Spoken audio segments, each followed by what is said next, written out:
le contrat de mariage, fraîchement scellé à la cire rouge écarlate, fut claqué sur la table avec la déclaration que ses fiançailles avec le grand-duc Valdrova avaient été décidées.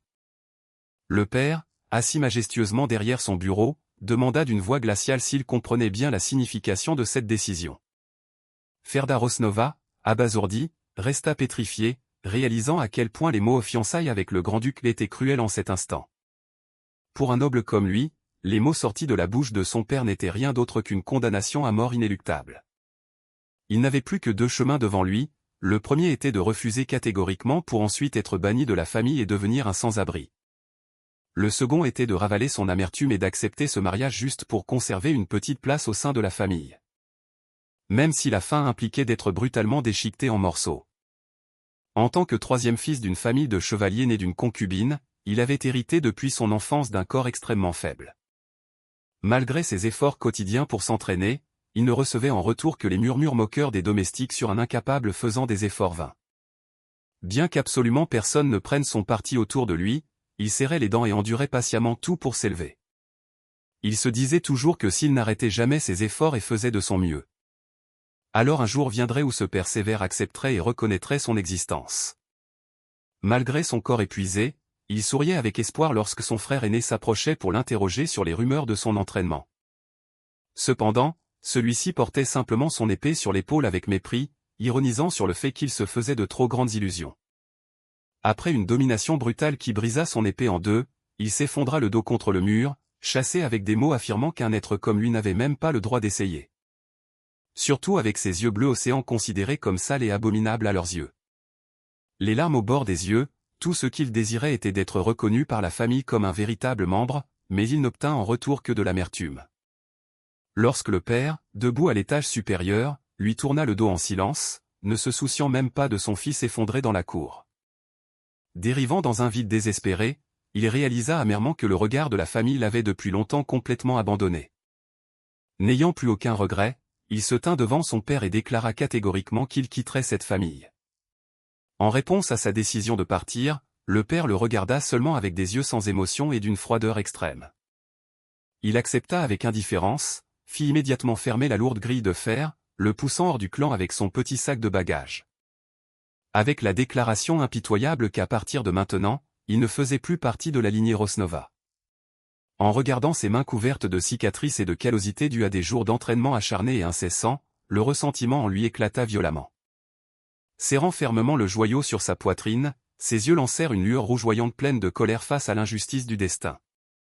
Un cercle magique cramoisi s'activa soudainement en dessous de lui, portant le serment de ne jamais pardonner à ceux qui l'avaient piétiné. Marchant dans la rue déserte, il jura de faire regretter au clan de l'avoir rejeté, et ce fut le jour où il devint officiellement un mage. Éveillant sa magie à l'âge de 18 ans, il commença à aborder les cercles magiques complexes. Pourtant, au lieu de formation magique, il fut jeté à terre, un bâton pointé vers son visage, avec le sarcasme que commencer à son âge était trop tard. Ensuite, les apprentis autour de lui se moquèrent sans cesse, estimant que son cerveau était trop rigide pour comprendre le principe de la puissance intérieure d'un mage.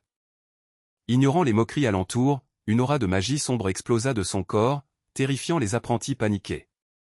Car la magie qu'il déployait portait une étrange couleur cramoisie, alimentée entièrement par la haine et le ressentiment refoulés depuis longtemps. Plus il ressentait de rancœur, plus sa puissance devenait féroce, écrasant facilement ceux qui avaient osé le mépriser. Sa motivation vengeresse le propulsa au rang d'archimage du 6e cercle, et son seul but de retour fut la famille Rosnova. Il utilisa une magie impitoyable pour forcer les serviteurs qu'il avait autrefois humiliés à s'entretuer dans des cris et des supplications déchirantes. Il s'avança pas à pas au cœur du manoir, continuant à semer la suspicion pour que son frère aîné et son deuxième frère se massacrent l'un l'autre, pour finalement s'effondrer tous les deux dans une mare de sang dans leur destruction mutuelle. Finalement, il se tint devant son père, l'homme qu'il haïssait le plus, le regardant trembler et le supplier de mettre fin à ses jours. Serrant la gorge de son père, il lui murmura d'ouvrir les yeux pour voir la scène infernale cruelle de la famille qu'il avait lui-même si minutieusement construite. Forcé d'être témoin de toute cette vision impitoyable d'effondrement, le père s'effondra complètement et devint fou au milieu de la pièce jonchée de cadavres. Bien que tout ce qui était lié à la famille Rosnova ait été complètement anéanti. Les flammes de la haine brûlant dans ses yeux ne s'étaient jamais refroidies. Sa folie meurtrière se propagea à travers le continent, poussant d'innombrables maîtres du royaume à l'encercler et à le considérer comme un ennemi public à détruire. Cependant, il survécut à tout cela, atteignant le rang d'archimage du 8e cercle, le summum absolu de la magie humaine, forçant même le roi à s'agenouiller et à se rendre. Tous les habitants du continent devaient trembler et s'incliner en soumission devant sa présence terrifiante. Devenu l'archimage le plus puissant, il savait que le monde le haïssait toujours et cherchait secrètement à se venger de lui comme il l'avait fait autrefois. Alors il était déterminé à atteindre le niveau du 9e cercle, le royaume des demi-dieux, pour posséder un pouvoir complètement écrasant. En feuilletant l'ancien grimoire à la recherche de l'ingrédient ultime pour percer vers le niveau de demi-dieu, il planta soudainement son poignard dans la page, stupéfait de réaliser l'ironie cruelle du destin.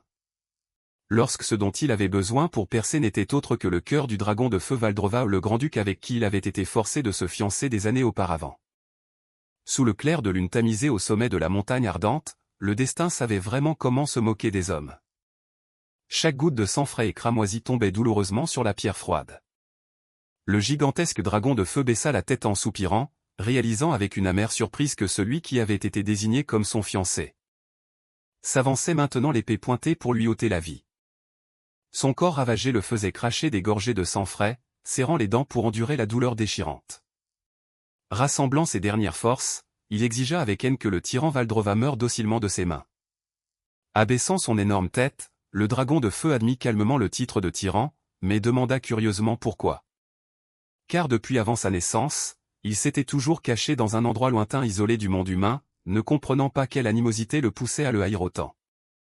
Les yeux brillants de vaisseaux sanguins remplis de fureur, il rétorqua en demandant si le dragon pensait vraiment être innocent. Puis il pointa directement le dragon du doigt, l'accusant d'être la source de toutes ces tragédies, car c'était à cause de son avidité à demander un fiancé qu'il avait été banni par sa famille. Lorsque le dragon de feu, choqué, demanda si c'était vraiment de sa faute, il hurla immédiatement en affirmant que oui. Puis l'écarta avec rage, l'accusant que c'était son exigence cupide pour un compagnon humain qui avait poussé sa vie dans la tragédie. En entendant cela, les griffes du dragon de feu tremblèrent légèrement avec un soupir pensif en réalisant quelque chose. Voyant la réaction étrange de son adversaire, il se demanda avec méfiance ce qui venait de se passer.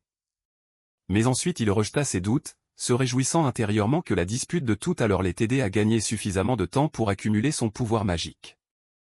Avant de pouvoir lancer le coup de grâce, il s'arrêta brusquement lorsque le dragon de feu se dressa soudainement et déclara qu'il avait tout compris. Sans lui laisser le temps de réfléchir, l'énorme griffe du dragon s'abattit à une vitesse vertigineuse. Dans ce moment de vie ou de mort, il paniqua et rugit en hâte pour ériger une barrière magique afin de se défendre. Cependant, l'attaque écrasante s'abattit et déchira le bouclier, créant une énorme explosion qui secoua le ciel et la terre. Des gouttes de sang frais et cramoisi coulèrent sur son œil révulsé, témoignant de son échec cruel face à un pouvoir divin. Cependant, au lieu de l'attaquer, le dragon de feu plongea profondément ses propres griffes pour déchirer sa propre poitrine. Voyant le sang frais jaillir, il fut choqué, ne comprenant pas pourquoi le dragon se poignardait lui-même. Le dragon rappela qu'il avait besoin d'un cœur de dragon pour accomplir sa magie, lui faisant écarquiller les yeux en réalisant la folle vérité. Que ce monstre écrasait délibérément son propre cœur pour enterrer ses espoirs, le faisant paniquer et hurler en lui ordonnant d'arrêter. Une lumière magique aveuglante émana de la blessure alors que la griffe du dragon de feu s'enfonçait plus profondément dans le cœur. Considérant le cœur de dragon comme sa seule chance d'atteindre le 9e cercle, il déclara frénétiquement qu'il ne lui permettrait jamais de détruire cet espoir. Il libéra immédiatement un rayon de magie destructrice frappant directement le corps gigantesque du dragon de feu. Il rejeta furieusement toute dissuasion alors que l'explosion magique éclatait violemment sur le corps du dragon. Frappé par un coup fatal, le corps massif du dragon de feu chancela et fut sur le point de s'effondrer. Cependant, dans le tout dernier moment, sa griffe écrasa de manière décisive le cœur du dragon, enterrant complètement ses espoirs de percer. Le gigantesque dragon de feu s'effondra, le remplissant d'effroi à l'idée que le précieux cœur de dragon ait été écrasé. Mais en y regardant de plus près, ses yeux s'écarquillèrent en reflétant la lumière dorée éblouissante du cœur, toujours intacte. Il resta stupéfait à regarder le cœur de dragon étincelant placé sur la griffe, accompagné d'un murmure lui disant de l'accepter. L'événement se produisit de manière si inattendue qu'il resta sans voix, incapable de comprendre la raison pour laquelle. Soulevant le cœur de dragon brillant dans ses mains, il demanda à Valdrova pourquoi il était allé jusqu'à faire cela, car s'il voulait riposter, il aurait pu le vaincre depuis longtemps. le dragon de feu le regarda avec tendresse, admettant tristement que c'était parce qu'il avait indirectement plongé sa vie dans des souffrances tragiques. Des souvenirs déformés refirent surface comme des ondulations sur l'eau, rappelant les pensées longtemps cachées de la grande bête démoniaque. Depuis très longtemps, le dragon de feu s'était toujours détesté et avait de la rancœur contre le sang violent coulant dans ses veines, qui le rendait incapable de contrôler son désir de détruire et de semer des désastres de manière déraisonnable. Une larme roula de l'œil enflammé du dragon, portant la douleur impuissante d'être incapable de retenir l'instinct destructeur de son espèce. Valdrova réalisa amèrement que son existence n'apportait que de la peur à l'humanité, et que s'il mourait, toutes les calamités cesseraient. Sous la forme d'une jeune fille chérissant des rêves de bonheur, elle comprit avec amertume que ce rêve stupide avait causé la tragédie de trop de gens. Une larme roula de l'œil fermé du dragon, mettant fin à son voyage rempli de douleur. Avant de fermer les yeux pour toujours, le dragon pria tristement pour que lui seul puisse trouver le bonheur grâce à cet ultime cadeau. Le corps massif du dragon de feu disparut progressivement dans le néant, ne laissant que le cœur de dragon radieux entièrement offert à lui. Une émotion étouffante sans précédent submergea sa poitrine, le laissant perplexe, ne comprenant pas ce qui lui arrivait. Serrant sa poitrine douloureuse, il se demanda pourquoi le sacrifice de son ennemi laissait un arrière-goût si amer. Il serra les dents pour endurer le déchirement intérieur, reprochant à Valdrova d'avoir ébranlé sa détermination jusqu'à la dernière minute. Se rappelant son but de combattre et le royaume de magie du 9e cercle juste devant ses yeux, il s'avança en chancelant. Et tendit lentement la main pour toucher le cœur de dragon imprégné de lumière divine. Soulevant l'essence du cœur de l'ancien dragon à deux mains, l'énergie magique violente pénétra immédiatement et se répandit dans chacune de ses veines. Chaque goutte d'essence dorée s'égouttait, se mêlant à la mare d'énergie la plus pure. Il rejeta la tête en arrière et hurla d'une douleur atroce, aspirant à absorber cette source de pouvoir pour dépasser les limites humaines et renaître en tant que demi-dieu. Une explosion d'énergie secoua le ciel et la terre, brisant tout autour lorsqu'il assimila officiellement le cœur de dragon. Cependant, au lieu d'un pouvoir inégalé, sa conscience dériva dans un espace sombre et silencieux. Flottant dans le vide, il était confus et ne comprenait pas ce qui arrivait à son âme. En regardant son propre corps spirituel lumineux, il affirma clairement qu'il avait absorbé le cœur de dragon. Mais il sentait qu'il tombait en chute libre dans un abîme sans fond vers la silhouette cramoisie de Valdrova. Dérivant à côté de l'illusion géante du dragon de feu, il se demanda si c'était un effet secondaire causé par l'absorption de son cœur. Lorsque l'énorme œil de dragon s'ouvrit soudainement, inondant son esprit d'un flot d'émotions écrasantes. Un flot de magie et de souvenirs inonda soudainement son esprit, lui faisant écarquiller les yeux sous le choc, réalisant que c'était ce que Valdrova avait enduré. Causant l'épuisement de son corps qui s'effondra dans les airs avec une exclamation amère. Des gouttes de sueur coulaient sur son visage bouleversé alors que tous les souvenirs tragiques du dragon de feu apparaissaient clairement devant ses yeux. Il réalisa qu'au fond du cœur du dragon de feu résidait un désespoir antique si profond qu'il rendait sa propre douleur insignifiante, une âme solitaire essayant pourtant d'embrasser le monde. Et qu'en comparaison avec elle, les flammes de la haine qui l'avaient poussé à prendre cette vie devenaient amèrement pitoyables. Tenant fermement sa tête baignée de larmes, il se demanda en s'étouffant quel acte horrible il avait finalement commis. Puis il regarda silencieusement l'image du passé, se demandant ce qu'il avait autrefois follement désiré, devenir un archimage, se venger, ou se transformer en demi-dieu. Lorsque l'image du petit enfant d'autrefois, assis assidûment à son bureau près de la fenêtre ensoleillée, revint silencieusement. Il réalisa douloureusement que la réponse n'était pas du tout ses folles ambitions. Mais que la seule chose qu'il avait toujours désirée depuis le début était simplement un foyer familial ordinaire rempli d'amour. Il murmura le nom de Valdrova dans un état de transe en réalisant qu'elle désirait aussi seulement une vie paisible et simple comme lui. Et se demanda si, au fond de son cœur, le dragon de feu n'avait pas autrefois porté exactement le même rêve que lui. De retour à la réalité, le visage couvert de blessures et de sang frais, il réalisa amèrement que tout était désormais trop tard. Alors que la silhouette de cette jeune fille s'était effondrée à ses pieds, se demandant quelle signification tous les pouvoirs de demi-dieu avaient maintenant. Ses yeux bleus océans pleins d'amertume versèrent des larmes douloureuses coulant sur ses joues maculées. Le flux magique du 9e cercle éclata lorsque la magie unique représentant le royaume des demi-dieux, appelée le vœu, fut officiellement activée. Portant l'intention de tout abandonner d'un être agenouillé au milieu du cercle magique doré et radieux, car sa vie actuelle était devenue complètement dénuée de sens. Sursautant soudainement et écarquillant les yeux, il entendit son nom appelé en écho depuis un espace familier. S'éveillant au milieu d'un bureau luxueux inondé d'un soleil chaud, il se demanda confusément où il se trouvait. Pour réaliser avec stupeur que son père cruel, Herambalt Rosnova, était assis derrière son bureau, le réprimandant froidement comme un bon à rien inattentif. En regardant la scène familière autour de lui, il réalisa avec émerveillement intérieur qu'il avait véritablement été réincarné le jour même de cette tragédie. Le jour où son père déclara d'une voix froide que son mariage avec le grand-duc Valdrova avait été décidé. Cachant ses yeux profonds sous ses cheveux, il écouta en silence la question insistante lui demandant s'il comprenait le sens de cette décision. Un sourire indéchiffrable étira légèrement ses lèvres lorsque cet homme tenta d'utiliser le bannissement de la famille comme une menace. Il fit résolument un pas en avant, dissipant de lui-même toute l'impuissance et les regrets de sa vie passée. À la grande surprise de son père, il affirma catégoriquement qu'il avait parfaitement compris toute la situation. Puis, serrant fermement le joyau sur sa poitrine, il déclara avec aplomb que cette fois il ne fuirait pas, mais accepterait officiellement le mariage avec le grand-duc Valdrova. La nouvelle se répandit rapidement, causant un choc immense à Huron Rosnova, son deuxième frère aîné, en apprenant que son petit frère inutile osait accepter les fiançailles. Il interrogea le domestique avec suspicion, pensant que son frère lâche appréciait sa vie et n'était pas assez fou pour courir à sa propre mort. En entendant le rapport du domestique selon lequel il avait chassé les serviteurs et resté barricadé dans sa chambre, il ricana avec un mépris plein d'ironie. Huron se frotta le menton avec un sourire malicieux, exigeant d'aller dans la chambre de son frère pour le narguer et voir son visage craintif et douloureux. Tandis qu'à l'intérieur de la chambre, Ferda écoutait très calmement les bruits de pas qui se précipitaient vers lui. Huron défonça agressivement la porte, hurlant de façon moqueuse pour demander pourquoi Ferda n'avait pas encore fait ses bagages pour partir. Pour être immédiatement pétrifié de choc face à la scène complètement contraire à ses suppositions. Sans pleurer, sans supplier ni paniquer comme avant, Ferda était impeccablement habillée, debout devant le miroir, préparant ses bagages avec un calme absolu. Ajustant légèrement son col, il se tourna pour rappeler à son arrogant frère qu'il devrait apprendre à frapper avant de faire irruption dans la chambre des autres. Face à l'incompréhension de Huron, il expliqua avec désinvolture que le renvoi des serviteurs visait à devenir indépendant et à s'habituer à une vie sans domestique. Huron força un sourire face à l'attitude étrange de son frère, balaya l'affaire et lui demanda s'il comprenait vraiment la signification de ce mariage.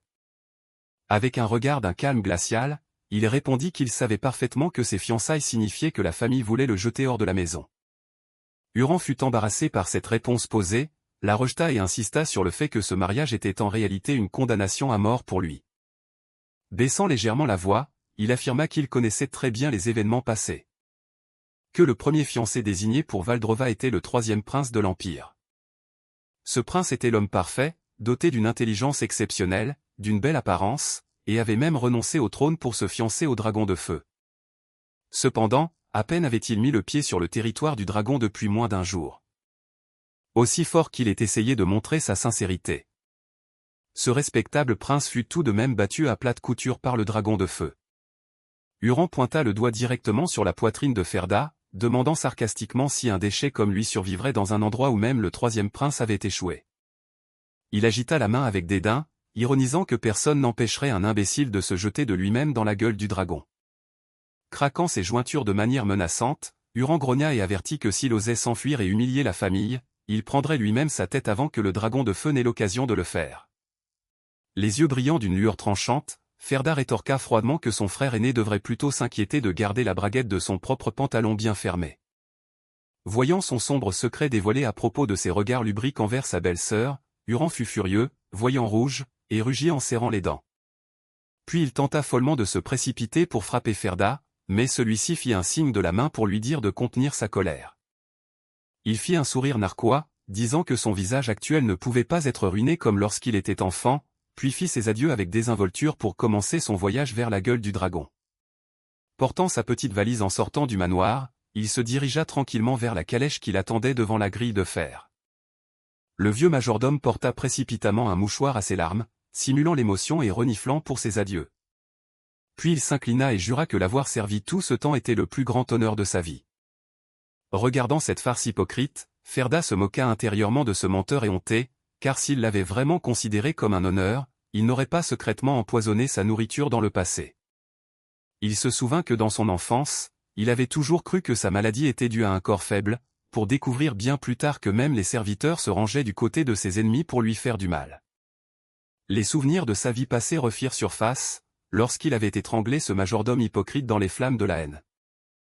Mais dans cette vie, il lui tapota doucement l'épaule avec un sourire serein, le remerciant pour ses services dévoués tout au long de ces années. Sa remarque, à la fois sarcastique et mystérieuse, fit paniquer le majordome qui se mit à transpirer à grosses gouttes sans en comprendre le sens. Puis il lui dit de bien prendre soin de la famille Rosnova avant que la calèche ne s'ébranle officiellement pour quitter le manoir. S'adossant à son siège à l'intérieur de la calèche, Ferda réalisa que parce qu'il avait déjà accompli sa vengeance dans sa vie passée, son esprit était maintenant extrêmement calme. Le bruit régulier des roues de la calèche sur le chemin de terre baigné d'un doux soleil transportait un tout nouveau Ferda, n'ayant plus aucune haine ni soif de vengeance brutale dans le cœur. Il réfléchit intérieurement à la magie de haine cramoisie qu'il avait autrefois utilisée dans sa vie passée, réalisant qu'elle n'était rien d'autre qu'un poison addictif. Au début, elle procurait une sensation d'euphorie, mais plus elle était utilisée, plus la frénésie meurtrière devenait incontrôlable et dévorait son âme. Lorsqu'il était manipulé par ces flammes de la haine, il s'était autrefois plongé dans la stimulation brutale du massacre de tous les ennemis l'entourant. Jusqu'à ce que le cœur du dragon de feu s'illumine avec éclat, purifiant tout son esprit et l'aidant à atteindre l'illumination. Ses yeux bleus océans étaient maintenant aussi calmes que la surface d'un lac, sans la moindre ondulation de haine. S'adossant au siège de la calèche, Ferda se promit qu'il ne retournerait jamais sur cette sombre voie meurtrière. Et poussa un léger soupir de soulagement en profitant de la paix rare après tant de tragédies.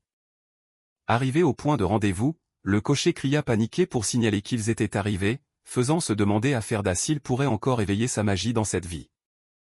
Au bord de la route, un panneau en bois avertissait qu'en face se trouvait le territoire du grand-duc et interdisait strictement toute intrusion. Il s'assit tranquillement sur sa valise de voyage, juste en dessous du panneau d'interdiction, attendant patiemment qu'on vienne le chercher. Dès qu'il entendit Ferda mentionner que le dragon pourrait apparaître, le cocher, terrifié, fouetta ses chevaux et s'enfuit pour sauver sa vie, en lui souhaitant d'être en sécurité. Bien que détendu de ne plus être surveillé, il pensait intérieurement qu'il devait restaurer au moins la magie du 4e cercle pour se protéger des bêtes féroces. Une douce brise souffla soudainement, faisant vaciller les feuilles vertes, attirant son attention vers la lisière de la forêt. En regardant la douce silhouette sortir des buissons, il réalisa immédiatement que la personne qui l'attendait était apparue. Émergeant dans la brise fraîche se trouvait la belle servante Ruri aux cheveux de platine, qui souleva poliment sa robe, s'inclina et se présenta comme la servante de la jeune maîtresse Valdrova. Ruri parla doucement pour confirmer l'identité de Ferda et reçut un signe de tête de sa part en réponse. Puis elle demanda la permission de l'escorter jusqu'au château du grand-duc qui se dressait fièrement au sommet de la montagne au loin. Tout en marchant derrière elle, Ferda réfléchit au fait que les habitants de l'Empire d'Arken étaient toujours orgueilleusement fiers de leur force de conquête, mais qu'en réalité cette force n'avait jamais été absolue. Dans la partie orientale du continent Serd considérée comme la terre des démons avec d'innombrables bêtes féroces, les humains n'avaient jamais eu la capacité de la conquérir. Et la seule entité se tenant là pour arrêter les monstres afin de protéger les frontières de l'humanité était le dragon de feu Valdrova. Portant sa lourde valise en suivant la servante, Ferda était secrètement indigné qu'un sauveur ayant construit la seule ligne de défense soit faussement qualifié de dragon démoniaque brutal par l'humanité. Pendant qu'il était plongé dans ses pensées, de féroces loups démoniaques aux yeux brillants s'approchèrent soudainement pour les encercler. Quand une terrifiante pression magique éclata soudainement, écrasant les monstres en un clin d'œil. Surpris, il se retourna et vit Ruri le rassurant calmement qu'il n'avait rien à craindre. Alors que les yeux de Ruri clignotaient avec des pupilles de dragon acérées et de la magie enveloppant ses mains, affirmant que tant qu'il marcherait à ses côtés, aucune bête féroce n'oserait s'approcher. Marchant sur ses talons, Ferda demanda combien de temps il faudrait pour arriver et comment Ruri avait pu se rendre au point de rendez-vous si rapidement. Ce à quoi Ruri se retourna nonchalamment et répondit que si elle voyageait seule, il ne lui faudrait qu'environ 10 secondes de vol pour arriver. Tout en plantant d'un air hagard son bâton de bois dans le sol pour se reposer, Ferda réalisa intérieurement que cette servante n'était absolument pas une humaine ordinaire. Il savait très bien que Ruri faisait partie de la tribu des dragons ou une créature au sang de dragon de haut rang avec une force innée, des cornes et une queue aux écailles blanches cachées sous sa robe. En entendant parler de sa capacité à voler, Ferda eut une idée et planta fermement son bâton de bois dans le sol. Puis lui suggéra avec fatigue d'utiliser la magie de vol pour le transporter plus vite jusqu'au repère, ce qui fit demander à Ruri avec hésitation si cela signifiait qu'elle devait le porter. Voyant Ferda la rassurer qu'il pourrait le supporter, Ruri agita immédiatement la main pour refuser catégoriquement, tout simplement parce qu'elle n'aimait pas le porter. L'atmosphère tomba dans un silence gêné alors que Ferda tremblait de fatigue, tandis que Ruri restait planté là, sans émotion. Rejeté, il dut forcer un sourire en demandant une courte pause, mais Ruri le pressa froidement de continuer à marcher car son maître attendait. Ferda ne put que se taire, affichant un sourire impuissant et amer face à la cruauté sans pitié de la servante. En regardant la montagne imposante sous le crépuscule, Ferda soupira doucement, réalisant que fonder une famille n'avait jamais été chose facile. Alors que Ruri leva résolument la main pour frapper à la lourde grille de fer du château. La servante éleva la voix pour annoncer à son maître à l'intérieur que le fiancé désigné était arrivé. Debout devant la grille de fer fermée, Ferda sentit avec stupeur une aura de dragon féroce s'en dégager, faisant trembler ses mains de manière incontrôlable. Ruri prévint Ferda de ne pas agir avec précipitation et de la laisser entrer pour recevoir le message, ce qui le poussa à demander s'il pouvait parler directement au grand-duc. Le regard de dragon perçant de Ruri se fixa immédiatement sur lui, lui demandant sarcastiquement s'il se croyait digne de se tenir devant son maître, ce qui poussa Ferda à retirer précipitamment sa demande. Sortant un moment plus tard, Ruri s'éclaircit la voix poliment et commença à transmettre le message exact du grand-duc Valdrova. Elle loua son courage d'oser venir ici, bien qu'il connaisse la nature brutale de l'espèce des dragons. Cependant, le dragon de feu affirma qu'il ne désirait absolument pas un mariage forcé, et exigea qu'il retourne d'où il venait. En entendant ce refus catégorique, Ferda fut surpris et abasourdi d'avoir parcouru tout ce chemin pour être fiancé, pour ensuite être renvoyé immédiatement.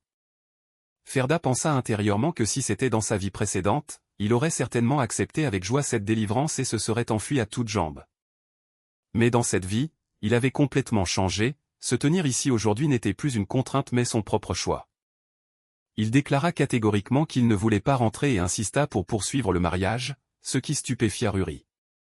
Ruri le dévisagea en silence pendant un moment, mais après un rappel de Ferda, une voix grave résonna, acceptant de continuer à transmettre le message. Immédiatement, Ruri jeta violemment un sac géant de pièces d'or devant lui. Puis, au nom du dragon de feu, loua sa détermination et déclara lui accorder d'innombrables richesses si son retour s'avérait difficile.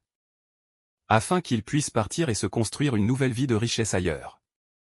En regardant la montagne d'or entassée devant lui, Ferda affirma nonchalamment qu'il n'avait absolument aucun intérêt pour le pouvoir ou la richesse. Il tendit doucement sa main gantée de blanc en avant, avec un regard sincère. Puis posa un genou à terre comme une demande en mariage romantique, déclarant que sa seule préoccupation était ses fiançailles avec le grand-duc Valdrova. Voyant l'attitude obstinée de Ferda, Ruri soupira doucement d'impuissance puis serra les poings. Puis lança un coup de poing d'une puissance terrifiante qui déchira l'air. Elle pointa directement le doigt vers le visage de Ferda pour le chasser, déclarant qu'elle ne gaspillerait pas ses mots et exigeant qu'il quitte cet endroit immédiatement. Remarquant que le message était un peu trop concis par rapport au style du dragon de feu, Ferda comprit immédiatement qu'il s'agissait d'un renvoi de la part de la servante elle-même. Furieuse que Ferda refuse de reculer, la main de Ruri se transforma, faisant pousser des griffes de dragon acérées. Ainsi qu'une paire de cornes de dragon blanche émergeant de ses cheveux platine. Elle libéra officiellement sa forme de la tribu des dragons, avec une gigantesque queue aux écailles blanches et une aura de magie verte explosant violemment. Une pression terrifiante éclata, faisant trembler l'espace et forçant Ferda à lever précipitamment la main pour se protéger, réalisant avec stupeur qu'il s'agissait de la légendaire compétence d'aura de l'ancien dragon. Renversée au sol, Ferda écouta en silence Ruri rugir de haine, disant qu'elle connaissait bien la nature cupide de l'humanité qui ne cherchait que le pouvoir sans se soucier du dragon de feu. Essuyant la sueur de son front, Ferda finit par comprendre pourquoi le troisième prince d'autrefois avait été battu à mort en posant le pied ici. Ruri révéla que le troisième prince d'autrefois était plein de complots, utilisant le mariage pour exploiter la puissance du dragon de feu. Sans savoir que les yeux clairvoyants du dragon avaient percé à jour toutes ses sombres ambitions. C'était un homme arrogant et honté qui pensait pouvoir cacher ses intentions lâches. Ruri se précipita et plaqua Ferda au sol, affirmant d'une voix gutturale qu'à ses yeux, il n'était pas différent de ce prince rusé. Maintenant fermement Ferda au sol, Ruri grinça des dents et le menaça, demandant s'il voulait subir la même mort tragique que le troisième prince pour avoir osé tromper son maître. Bien qu'il soit écrasé au sol et subisse une pression oppressante sur sa poitrine, Ferda afficha un sourire doux et extrêmement calme. Ce qui laissa Ruri stupéfaite en l'entendant jurer résolument qu'il n'y avait pas la moindre tromperie en lui. Il affirma qu'il n'était pas venu ici sous la contrainte de sa famille, ni pour aucun profit ou pouvoir. il se remémora l'image du dragon de feu sacrifiant et arrachant son propre cœur pour l'offrir à un égoïste comme lui dans sa vie précédente. Pour ensuite ouvrir doucement ses bras rayonnants de magie, déclarant sincèrement que dans cette vie, il était venu ici pour se tenir à ses côtés et devenir officiellement le fiancé du dragon de feu Valdrova. Ferda suggéra ensuite à Ruri de dire à son maître qu'à partir de maintenant, il devrait se parler directement comme un futur couple marié au lieu de passer par une servante. Ce qui mit Ruri tellement en colère qu'elle serra ses griffes de dragon, maudissant intérieurement cet humain arrogant. Elle leva frénétiquement ses griffes et se précipita pour déchiqueter Ferda pour avoir osé parler avec tant d'insolence. Mais ses griffes acérées s'arrêtèrent soudainement juste devant son visage, ayant reçu une transmission télépathique de l'intérieur. Retirant immédiatement sa main et demandant la permission de se retirer un instant, Ruri se retourna et se dirigea droit vers l'intérieur du château. S'enfonçant dans la chambre secrète, Ruri s'agenouilla respectueusement et relata exactement la déclaration de Ferda selon laquelle il était venu ici en tant que fiancé de Valdrova. Elle rapporta respectueusement tout ce que Ferda venait de dire à son maître. Elle éleva la voix pour faire l'éloge du grand-duc Valdrova, l'un des 12 grands seigneurs se tenant au sommet absolu de la puissance. Depuis l'obscurité, une voix féminine et douce résonna doucement, se demandant si c'étaient vraiment les mots que le jeune homme venait de prononcer.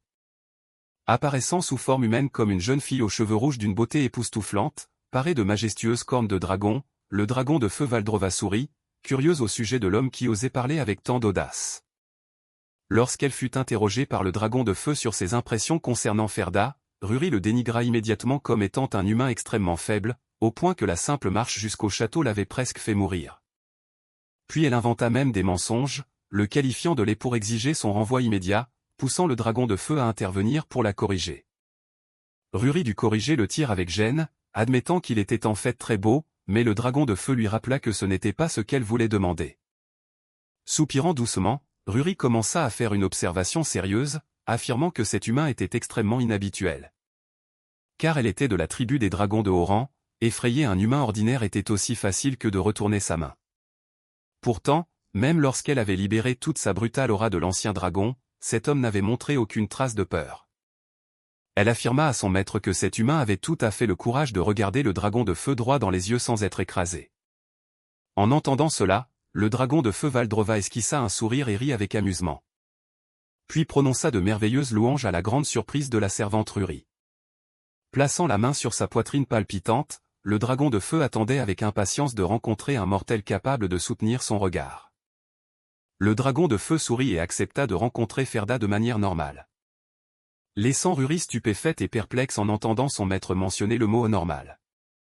Voyant le dragon de feu hocher fermement la tête, Ruri dut accepter l'ordre avec amertume. Elle sortit pour informer Ferda que son maître avait accepté de poursuivre le mariage, ce qui le surprit et le fit sursauter. Ruri le conduisit le long du couloir du magnifique château en direction du salon. En entrant dans la pièce luxueuse et d'une propreté impeccable, Ferda fut secrètement surpris que cet endroit soit si bien entretenu au-delà de ses attentes. Demandant curieusement qui nettoyait, il fut surpris lorsque Ruri répondit qu'elle faisait tout elle-même et qu'il n'y avait aucun autre serviteur à part elle.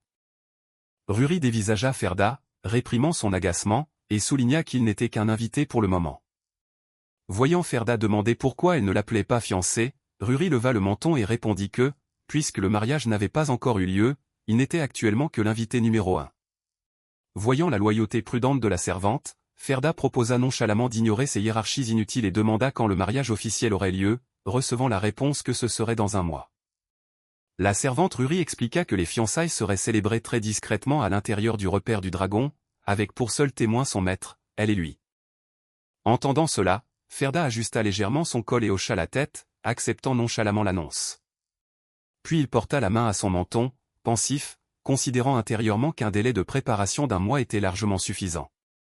Cependant, Ruri se tenait là, les bras croisés, le regardant avec des yeux glaciaux pleins de suspicion et de mécontentement. Elle lui demanda sarcastiquement s'il pensait vraiment que les fiançailles lui seraient servies sur un plateau d'argent, soulignant en même temps que ce mois était la limite pour qu'il prouve ses capacités, ce qui fit sursauter Ferda qui lui demanda de répéter. Immédiatement, Ruri leva résolument le visage et pointa directement le doigt vers lui, déclarant d'un ton menaçant que le compagnon de son grand maître devait absolument avoir un statut et une puissance à la hauteur. Puis elle exigea d'une voix rauque qu'il prouve à tous qu'il était pleinement qualifié pour devenir le fiancé du dragon de feu. Face à cette attitude résolue, Ferda ne put que transpirer à grosses gouttes et se lamenter amèrement intérieurement sur le fait que prendre femme n'était vraiment pas chose facile. Puis il leva les yeux et insista pour savoir si c'était la volonté de son maître, mais Ruri répondit franchement que c'était sa propre exigence, ce qui lui fit ironiser sur le fait qu'une servante prenne des décisions arbitraires à la place de son maître. En réponse à cette ironie, Ruri croisa les bras et soupira, admettant que son maître avait le cœur trop tendre et l'avait donc épargné, mais qu'elle-même n'accepterait absolument jamais un bon à rien. Elle serra les poings, élevant une voix sévère pour exiger qu'il prouve que ce corps frêle possédait au moins un peu de potentiel magique. Car elle affirma que s'il ne pouvait même pas accomplir cette petite chose, même s'il portait le titre de fiancé, il ne serait jamais reconnu comme le partenaire du grand-duc. Pour être ensuite inévitablement méprisé et regardé avec dédain par les autres puissances dirigeantes brutales. En écoutant ces paroles franches, Ferda ferma fermement les yeux et murmura pensivement. Puis ses yeux bleus océans s'ouvrirent doucement, louant secrètement le fait que sa fiancée avait en effet une servante absolument merveilleuse. Car même si Ruri le détestait profondément, elle plaçait toujours les intérêts de son maître au premier plan et soulignait précisément les éléments nécessaires chez un fiancé.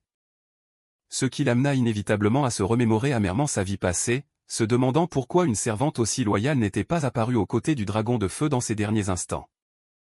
Revenant à la réalité, Ferda leva la main et demanda vers quel sommet il devait s'élever pour prouver ses capacités, et s'il devait devenir l'empereur de l'Empire, recevant la réponse de Ruri qu'il suffisait simplement qu'il ne soit pas méprisé par les autres dirigeants. En entendant cette réponse sereine, il pensa intérieurement que cette servante parlait facilement, mais qu'en réalité elle exigeait de lui un potentiel dépassant de loin même le niveau de l'empereur. Cependant, Ferda esquissa un sourire plein de confiance, acceptant nonchalamment ce défi difficile. L'attitude détendue de Ferda surprit énormément Ruri, qui insista pour savoir comment il pouvait être aussi indifférent. Puis elle le réprimanda avec colère, lui demandant s'il méprisait l'espèce des dragons ou s'il était tout simplement stupide, mais Ferda répondit doucement que ce n'était ni l'un ni l'autre. Il ouvrit poliment les mains pour la rassurer de ne pas trop s'inquiéter, car en l'espace d'un mois seulement, il montrerait suffisamment de capacité pour la satisfaire.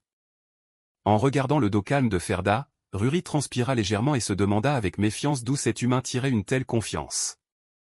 La nuit tomba rapidement, recouvrant le magnifique château du dragon de feu sous la lumière éclatante de la lune. De retour dans la pièce luxueuse, Ferda fit les 100 pas, perdu dans ses pensées concernant l'exigence de prouver son potentiel, admettant qu'il ne possédait actuellement aucun pouvoir magique. Cependant, il se souvint de sa vie passée, conscient que sur ce continent, les mages étaient déjà une existence rare, sans parler de l'expérience d'atteindre le royaume du 9e cercle qui était un avantage unique qu'il était le seul à posséder. Levant la main pour regarder la lueur magique qui venait d'apparaître, Ferda affirma avec confiance que tant que la perception de sa vie passée était encore préservée, la restauration de son pouvoir était tout à fait à sa portée. Il commença à analyser le principe de la magie, comprenant bien que pour un mage, le premier cercle était le plus important car il représentait le point de bascule déterminant la nature de l'ensemble du circuit magique. Il réfléchit au cercle magique bleu formé par la méditation calme, bien que la vitesse d'accumulation soit lente, grâce à sa stabilité, c'était la voie choisie par la plupart des mages. Contrairement au bleu, le cercle rouge naissait d'émotions intenses, bien qu'il apportât une puissance explosive rapide, il rendait le pratiquant vulnérable à se faire dévorer l'esprit par les flammes de la colère. Il savait très bien que s'il reprenait le chemin de la haine de sa vie passée, il deviendrait fort très rapidement, mais la fin amère qui était arrivée au dragon de feu força Ferda à serrer les dents pour se retenir. Et à jurer fermement en lui-même que dans cette vie, il choisirait définitivement une voie complètement différente pour garder son esprit toujours ferme et inébranlable. Une semaine s'écoula rapidement dans le château baigné d'un soleil radieux. À l'intérieur de la pièce luxueuse, Ferda persévérait, assis en tailleur en méditation sur le sol même pour condenser son pouvoir magique. Ses mains s'efforçaient de rassembler l'énergie, faisant tourbillonner l'aura de magie bleue qui commença à briller de mille feux. Cependant, ce flux d'énergie se brisa soudainement en morceaux, poussant Ferda à soupirer de déception face à ce nouvel échec. Il regarda ses mains pensivement, réalisant que la condensation du cercle bleu prenait généralement au moins 3 ans, et que malgré ses souvenirs de réincarnation, sa nature était complètement différente de la magie rouge de la haine, ce qui l'inquiétait alors que le délai d'un mois n'était plus que de 3 semaines. Juste à ce moment-là, la servante Ruri poussa doucement la porte et entra, portant un plateau de nourriture fumante dans ses mains, élevant la voix pour demander où en était sa préparation pour le défi. Ferda affirma qu'il s'efforçait de se préparer, mais Ruri regarda le bol de soupe et parut sceptique en voyant que son apparence n'avait subi aucun changement. Il prit tranquillement une cuillerée de soupe, la mit dans sa bouche et dit calmement que tout finirait par s'arranger, tandis que Ruri le fixait avec un regard plein d'agacement. Cependant, tout en mâchant sa nourriture, Ferda admit secrètement qu'il n'avait en effet fait aucun progrès et qu'il devait chercher une approche complètement nouvelle.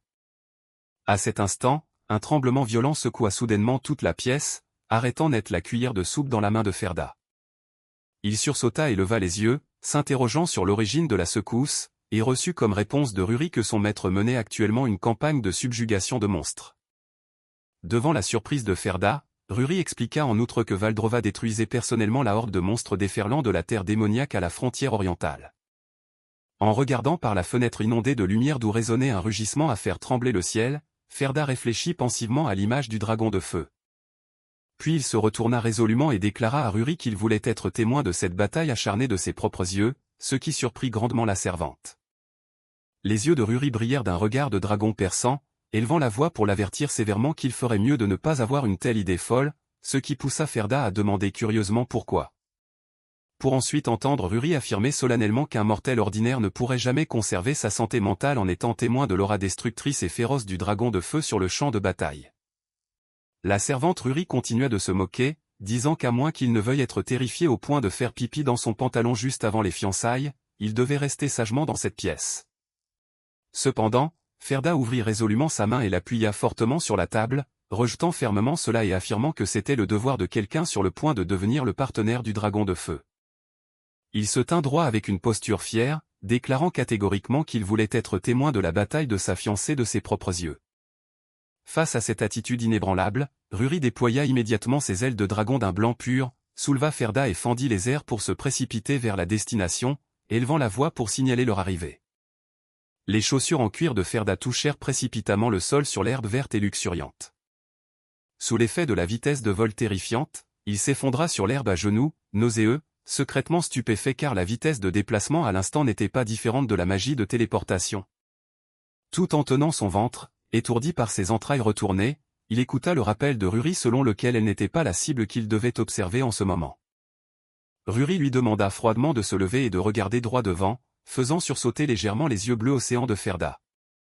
Il leva immédiatement les yeux et se concentra pour regarder profondément vers l'horizon lointain.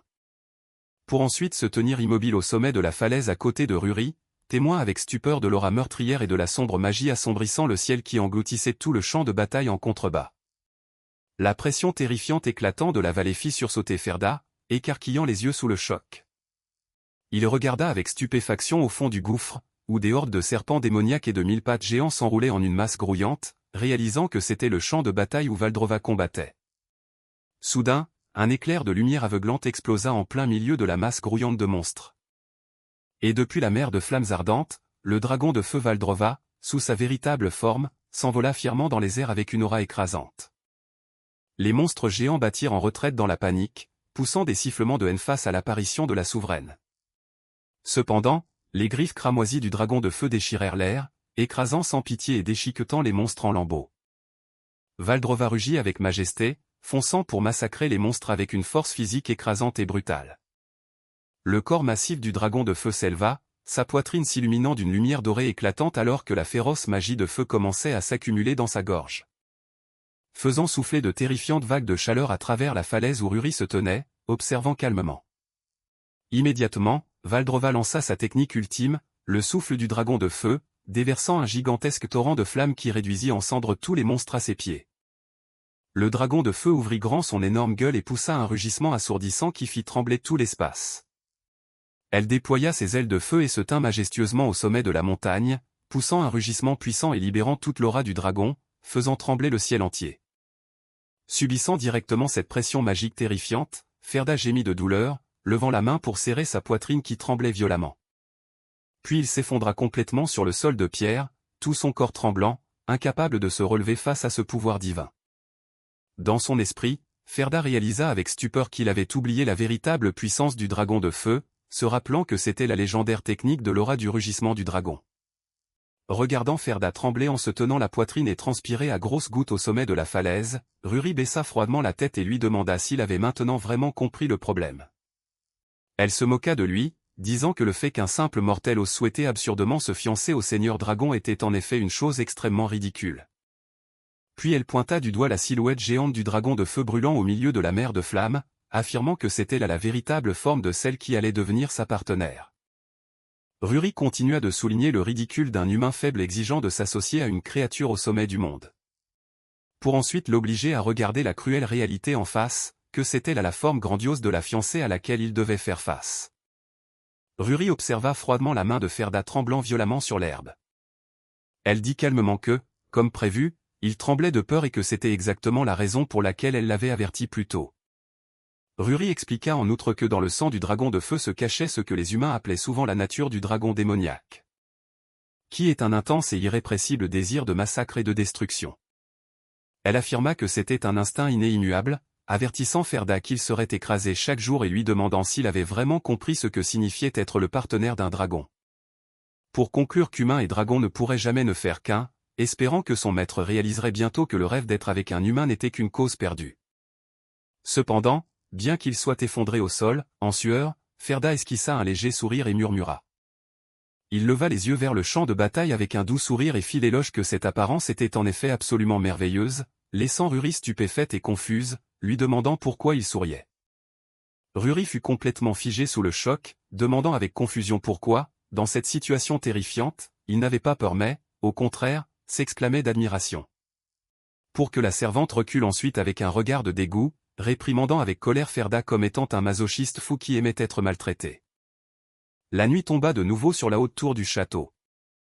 À l'intérieur de la chambre, Ferda était allongé, le bras sur le front, le visage couvert d'égratignures, pensant amèrement que même s'il avait anticipé les conséquences, mais son corps était maintenant complètement épuisé et ravagé après avoir subi directement l'aura de l'ancien dragon et le terrifiant rugissement du dragon.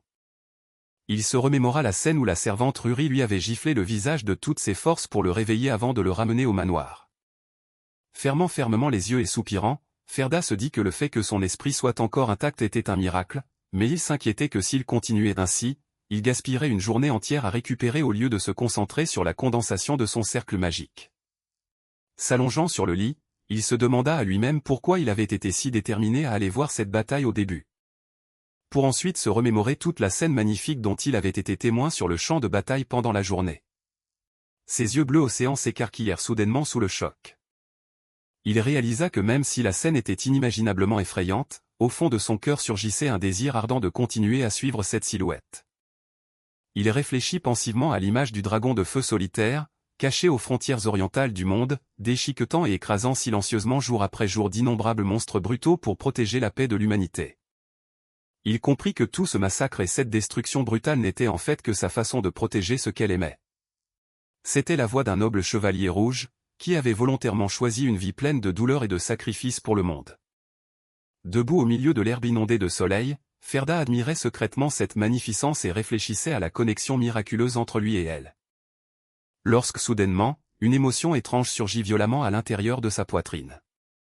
Ferda saisit précipitamment sa poitrine lorsque l'aura de magie cramoisie explosa de manière éclatante, lui faisant réaliser avec panique qu'un cercle magique rouge se condensait automatiquement.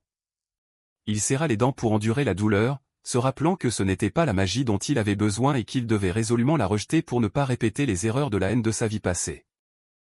Cependant, une goutte d'essence cramoisie tomba de façon inattendue dans son esprit, créant d'étranges ondulations d'énergie. Faisant apparaître l'image du chevalier rouge Valdrova levant fièrement son épée de lumière de façon floue devant les yeux de Ferda. Il réalisa avec étonnement que plus il se remémorait sa bataille, plus le circuit magique dans son corps devenait clair, une magie rouge qui n'était pas allumée par la colère ou la vengeance, mais par un respect et une admiration sincères. Puis Ferda ferma doucement les yeux, se plongeant dans la toute nouvelle énergie pure qui venait de s'éveiller dans son âme. Se laissant aller au milieu de l'espace de magie cramoisie, Ferda s'assit en méditation et se demanda quel était le nom de cette émotion unique, pensant que s'il ne la saisissait pas immédiatement, elle se dissiperait rapidement. Il concentra immédiatement tout son esprit sur cette émotion, commençant à la compresser et à faire tourner le flux d'énergie à vitesse maximale. Les mains de Ferda brillèrent de mille feux alors que l'aura de magie de feu commençait à gronder et à éclater. Et avec une intense concentration, il dessina de manière décisive le premier cercle magique. Un cercle magique rouge éclatant et pur se condensa dans la paume de Ferda, lui faisant affirmer avec confiance que tout serait complètement différent dans cette vie. Serrant sa poitrine, il se jura à lui-même de ne jamais répéter l'avenir tragique ou les erreurs douloureuses de sa vie passée. Le lendemain matin, la servante Ruri entra avec un plateau de nourriture et resta complètement figée sous le choc, lui demandant avec sursaut s'il avait débloqué tout son circuit magique en une seule nuit. Ferda la complimenta tranquillement pour son œil attentif, tandis que Ruri demandait avec étonnement comment quelqu'un qui était sur le point de mourir la veille pouvait accomplir ce qui semblait impossible. Il esquissa un sourire et répondit qu'il l'avait fait parce qu'il n'était pas une personne ordinaire, puis demanda nonchalamment à quoi ressemblait ce résultat à ses yeux. Faisant admettre à contre-cœur à Ruri qu'il avait officiellement rempli les conditions, tandis que Ferda s'essuyait doucement la bouche avec une serviette et disait calmement qu'il avait encore un long chemin devant lui. S'essuyant la bouche, Ferda demanda doucement à Ruri s'il y avait un endroit approprié dans les environs pour qu'il puisse pratiquer la magie. Immédiatement, un terrain d'entraînement en plein air avec des mannequins en bois équipés de cibles apparut. Le bruit d'un balai balayant la saleté sur le sol fit que Ruri, tenant joyeusement le balai, se tint là pour présenter le terrain d'entraînement qu'elle venait de préparer elle-même selon ses exigences. Surpris par cette débrouillardise, Ferda applaudit et la loua, disant qu'elle méritait bien son titre d'unique servante du dragon de feu pour avoir pu construire seule le terrain d'entraînement en seulement une demi-journée. Ruri se demanda pourquoi il ne demandait que de simples cibles au lieu d'outils magiques coûteux, et reçut comme réponse de Ferda qu'il voulait s'entraîner à contrôler efficacement son pouvoir magique pour éviter un gaspillage d'énergie inutile. En entendant cela, Ruri pencha la tête, confuse, et expliqua franchement que pour la tribu des dragons, contrôler le pouvoir magique est aussi naturel et facile que de respirer au quotidien. Elle ajouta que si d'autres créatures de la tribu des dragons entendaient cela, elles critiqueraient sa méthode comme étant primitive, ce qui fit sursauter Ferda qui demanda si ses actions semblaient vraiment si primitives à ses yeux, et il reçut un hochement de tête brutal de la servante. En voyant cette attitude calme, Ferda soupira d'impuissance, se disant en lui-même comment un génie inné comme elle pourrait comprendre les efforts persévérants des humains. Puis, alors que Ferda s'avançait vers les cibles, Ruri demanda la permission de le regarder s'entraîner, ce à quoi il répondit sarcastiquement que si elle voulait vraiment le regarder s'entraîner à respirer. Debout devant deux cibles en bois sur le terrain d'entraînement, Ferda observa calmement la position de la cible au loin. Puis ferma doucement les yeux, commençant à se plonger dans un espace méditatif pour accumuler son pouvoir magique. Il se dit que le principe de base de la magie bleue est la stabilité, mais qu'avec la magie rouge, il devait libérer ses émotions tout en la contrôlant absolument. Se souvenant de sa vie antérieure où il lui avait fallu une année entière de lutte pour pouvoir puiser le pouvoir magique d'un flux violent. Et une autre année baignée de sueur et de sang pour réussir à la compresser en une balle magique complète. Alors que dans cette vie, il ne lui fallut que 2 minutes pour créer une sphère de pouvoir magique cramoisi brillant directement sur son doigt. En voyant la sphère de pouvoir magique parfaite sans aucune déperdition, Ruri écarquilla les yeux, stupéfaite de le voir réussir dès son premier essai. Ne s'arrêtant pas là, Ferda leva la main avec confiance, condensant 3 autres sphères magiques rougeoyantes tournant autour du bout de ses doigts. Puis pointa résolument son doigt directement vers la cible et donna l'ordre de faire feu. Faisant exploser le flux de balles magiques rouges, déchirant l'air, écrasant et brisant la cible en bois en un clin d'œil. L'explosion féroce de pouvoir magique fit voler la cible en bois en éclats, laissant Ruri bouche bée et figée. Tandis que Ferda ajustait doucement ses vêtements avec assurance, secrètement satisfait que ses compétences magiques n'aient pas du tout décliné. En regardant le dos calme de Ferda, Ruri plissa légèrement ses yeux de dragon avec suspicion et commença à nourrir des doutes. Immédiatement après, Ruri retourna dans la chambre secrète pour rapporter respectueusement tout l'incident, ce qui fit que le dragon de feu Valdrova loua avec étonnement sa capacité d'éveil magique rapide. Ne comprenant pas bien les normes humaines, Valdrova interrogea alors la servante qui connaissait bien le monde extérieur sur ce qu'était vraiment Ferda à ses yeux. Ruri jugea franchement que Ferda était parfait sans le moindre défaut, mais que c'était précisément cette perfection anormale qui le rendait extrêmement dangereux et suspect. Elle affirma qu'aucun être humain normal ne pourrait atteindre ce niveau sans commettre d'erreur, soupçonnant qu'il cachait sa nature de pervers masochiste. En entendant cela, Valdrova rit doucement, pensant que le fait que l'arrogante servante accepte de reconnaître un mortel prouvait que Ferda était vraiment un homme très spécial. Le dragon de feu sourit doucement pour rassurer Ruri, affirmant qu'elle avait décidé de choisir de faire confiance à ses vœux sincères et à ses intentions pures. En écoutant cette décision, Ruri regarda tristement son maître, craignant secrètement car dans le passé, le dragon de feu avait subi trop de blessures profondes causées par les humains eux-mêmes. Ruri prit secrètement la résolution de protéger son maître qui venait d'ouvrir son cœur, déterminé à trouver un moyen de tester les véritables intentions de Ferda. Puis ses yeux de dragon brillèrent soudainement d'une lueur acérée. Elle proposa alors respectueusement au dragon de feu de profiter de cette occasion pour lui confier cette chose importante. Faisant sourire Valdrova, qui se demanda de quel objet la servante voulait parler. Peu de temps après, la grande porte s'ouvrit pour accueillir Ferda entrant dans une élégante tenue noble cramoisie. Dans la salle de l'Alliance du Front de l'Est, de nombreux seigneurs féodaux s'étaient réunis autour de la luxueuse table ronde. Ils discutaient bruyamment de la convocation soudaine du grand-duc Juste pour présenter son nouveau fiancé. Les seigneurs se moquaient du fou qui prendrait cet ordre de fiançailles au sérieux, raillant le fait qu'il n'était que le troisième jeune maître de 18 ans de la famille Rosnova. Les murmures de mépris résonnaient dans tout le hall, suggérant qu'un bon arien qui ne savait même pas utiliser une épée n'avait aucune chance d'être avec le dragon de feu. Pour qu'ensuite un vieux seigneur dise mystérieusement à tout le monde de ne pas s'inquiéter, car il ne durerait certainement pas longtemps. Le vieux comte Ulvra Concilu affirma que le dragon de feu finirait sans doute par déchirer ce fiancé en morceaux, ce qui fit hocher la tête des seigneurs en signe d'approbation. À ce moment précis, la grande porte s'ouvrit avec une voix forte annonçant l'arrivée de Lord Ferda Rosnova. Ferda pénétra dans le hall dans sa luxueuse tenue noble avec un air extrêmement calme. Se rappelant quelques heures auparavant, il avait fermé le livre ancien et demandé à Ruri s'il était vraiment nécessaire qu'il aille rencontrer les seigneurs immédiatement. Puis avait calmement affirmé qu'il savait très bien pourquoi sa fiancée portait le titre de grand-duc Valdrova. Parce qu'elle était celle qui avait détruit le dragon noir Godwyn, celui qui avait répandu l'aura démoniaque donnant naissance au roi démon, recevant ainsi le titre et les terres de l'Est de la part de l'Empire. Ruri avait alors expliqué que la mission la plus importante de Valdrova était de subjuguer les monstres, donc en tant que fiancé, il devait intervenir pour diriger les seigneurs et gérer le territoire à sa place. Elle avait résumé en disant que le maître s'occuperait des combats externes tandis qu'il s'occuperait des affaires internes, faisant réaliser à Ferda, entre rire et larmes, qu'il était sur le point de devenir celui qui porterait le fardeau des tâches ménagères main dans la main. Réalisant que lui remettre le pouvoir de gouverner était en fait un test de confiance de l'autre partie, Ferda sourit avec assurance et accepta résolument la réunion. De retour au présent, Ferda déclara à voix haute devant les seigneurs qu'il était l'homme sur le point de devenir le mari du dragon de feu Valdrova et demanda à ce que la discussion commence. Ferda demanda froidement aux seigneurs comment il voulait qu'ils s'adressent à eux. Les seigneurs furent surpris, réalisant qu'il n'était pas du tout quelqu'un de facile, et comprirent avec panique que la manière de s'adresser déterminerait maintenant la hiérarchie du pouvoir entre les deux parties. Le vieux seigneur eut un sourire narquois et répondit sournoisement qu'il n'était à l'origine que des seigneurs sous les ordres du dragon de feu. Et qu'il devrait naturellement respecter son fiancé, mais il laissa immédiatement échapper une remarque sarcastique. Rappelant que les seigneurs assis ici avaient juré loyauté à l'Empire avant même la naissance de Ferda. Puis fit pression sur lui, exigeant qu'en tant que fiancé, il montre un respect approprié envers ses aînés. Face à cette provocation, Ferda libéra une pression sombre et oppressante dans l'espace, exigeant d'une voix grave qu'il donne une réponse définitive sur la question de savoir s'il devait s'adresser à eux en tant que supérieur ou subordonné.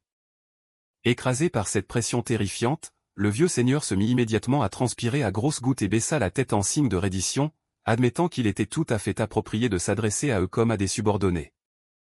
Rétractant la pression, Ferda déclara calmement qu'il n'interviendrait pas directement dans la gestion de leur territoire, les laissant diriger ou exploiter le peuple à leur guise.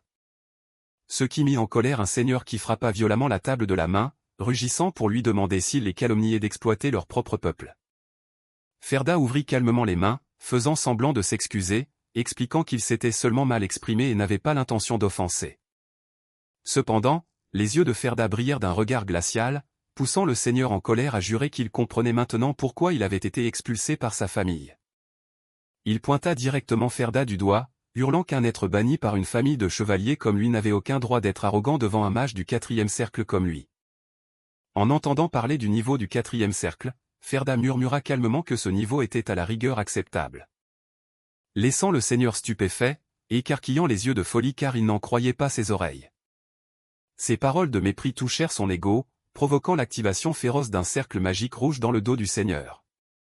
Il canalisa son pouvoir magique dans la gemme sur sa poitrine, rugissant qu'il allait donner une bonne leçon à cet insolent fiancé du premier cercle. Face à cette fureur, Ferda leva doucement la main pour lui faire signe de s'arrêter et dit avec désinvolture qu'il avait une proposition très intéressante. Il sourit d'un air invitant, proposant résolument que tous deux s'engagent dans un duel magique pour vérifier la véritable force d'un mortel du premier cercle. La nouvelle d'un duel sans précédent entre un mage du premier cercle et un archimage du 4e cercle se répandit rapidement dans l'arène. Observant le combat depuis les tribunes, les seigneurs murmuraient qu'ils croyaient que le résultat était déjà très clair et espéraient que Thessalo donnerait une leçon aux novices. Tandis que Ruri observait discrètement, se demandant secrètement si Thessalo allait vraiment retenir ses coups contre Ferda. Se tenant face à face au milieu de la vaste arène, l'atmosphère tendue entre les deux commença à envelopper tout l'espace. Ferda demanda calmement à son adversaire quel type de magie il avait l'intention d'utiliser dans cette épreuve de force. Thessalo fronça les sourcils de colère, considérant que le fait de demander à un adversaire de révéler son atout avant le match était extrêmement impoli. Mais ensuite il sourit d'un air méprisant, demandant sarcastiquement s'il avait peur et l'autorisant à se rendre immédiatement. Puis libéra un féroce pouvoir magique autour de lui, déclarant à haute voix qu'il utiliserait un sort de 4e niveau appelé Explosion magique. Les spectateurs dans les gradins furent secoués de panique en apprenant qu'il s'agissait d'une magie dédiée à la destruction pure, craignant que Ferda ne puisse pas survivre s'il était touché de plein fouet. Indifférent à cette menace, Ferda répondit calmement et déclara publiquement que la magie qu'il lancerait était le projectile magique. Thessalo se moqua de lui en voyant qu'il comptait utiliser une magie d'initiation basique, mais Ferda affirma secrètement qu'il ne pouvait absolument pas perdre. Ferda sourit, fit un signe de la main avec calme, et affirma qu'il connaissait par hasard beaucoup de principes magiques. Faisant grincer des dents Thessalo, qui serra furieusement la gemme sur sa poitrine et rugit en maudissant Ferda comme un morveux insolent et arrogant.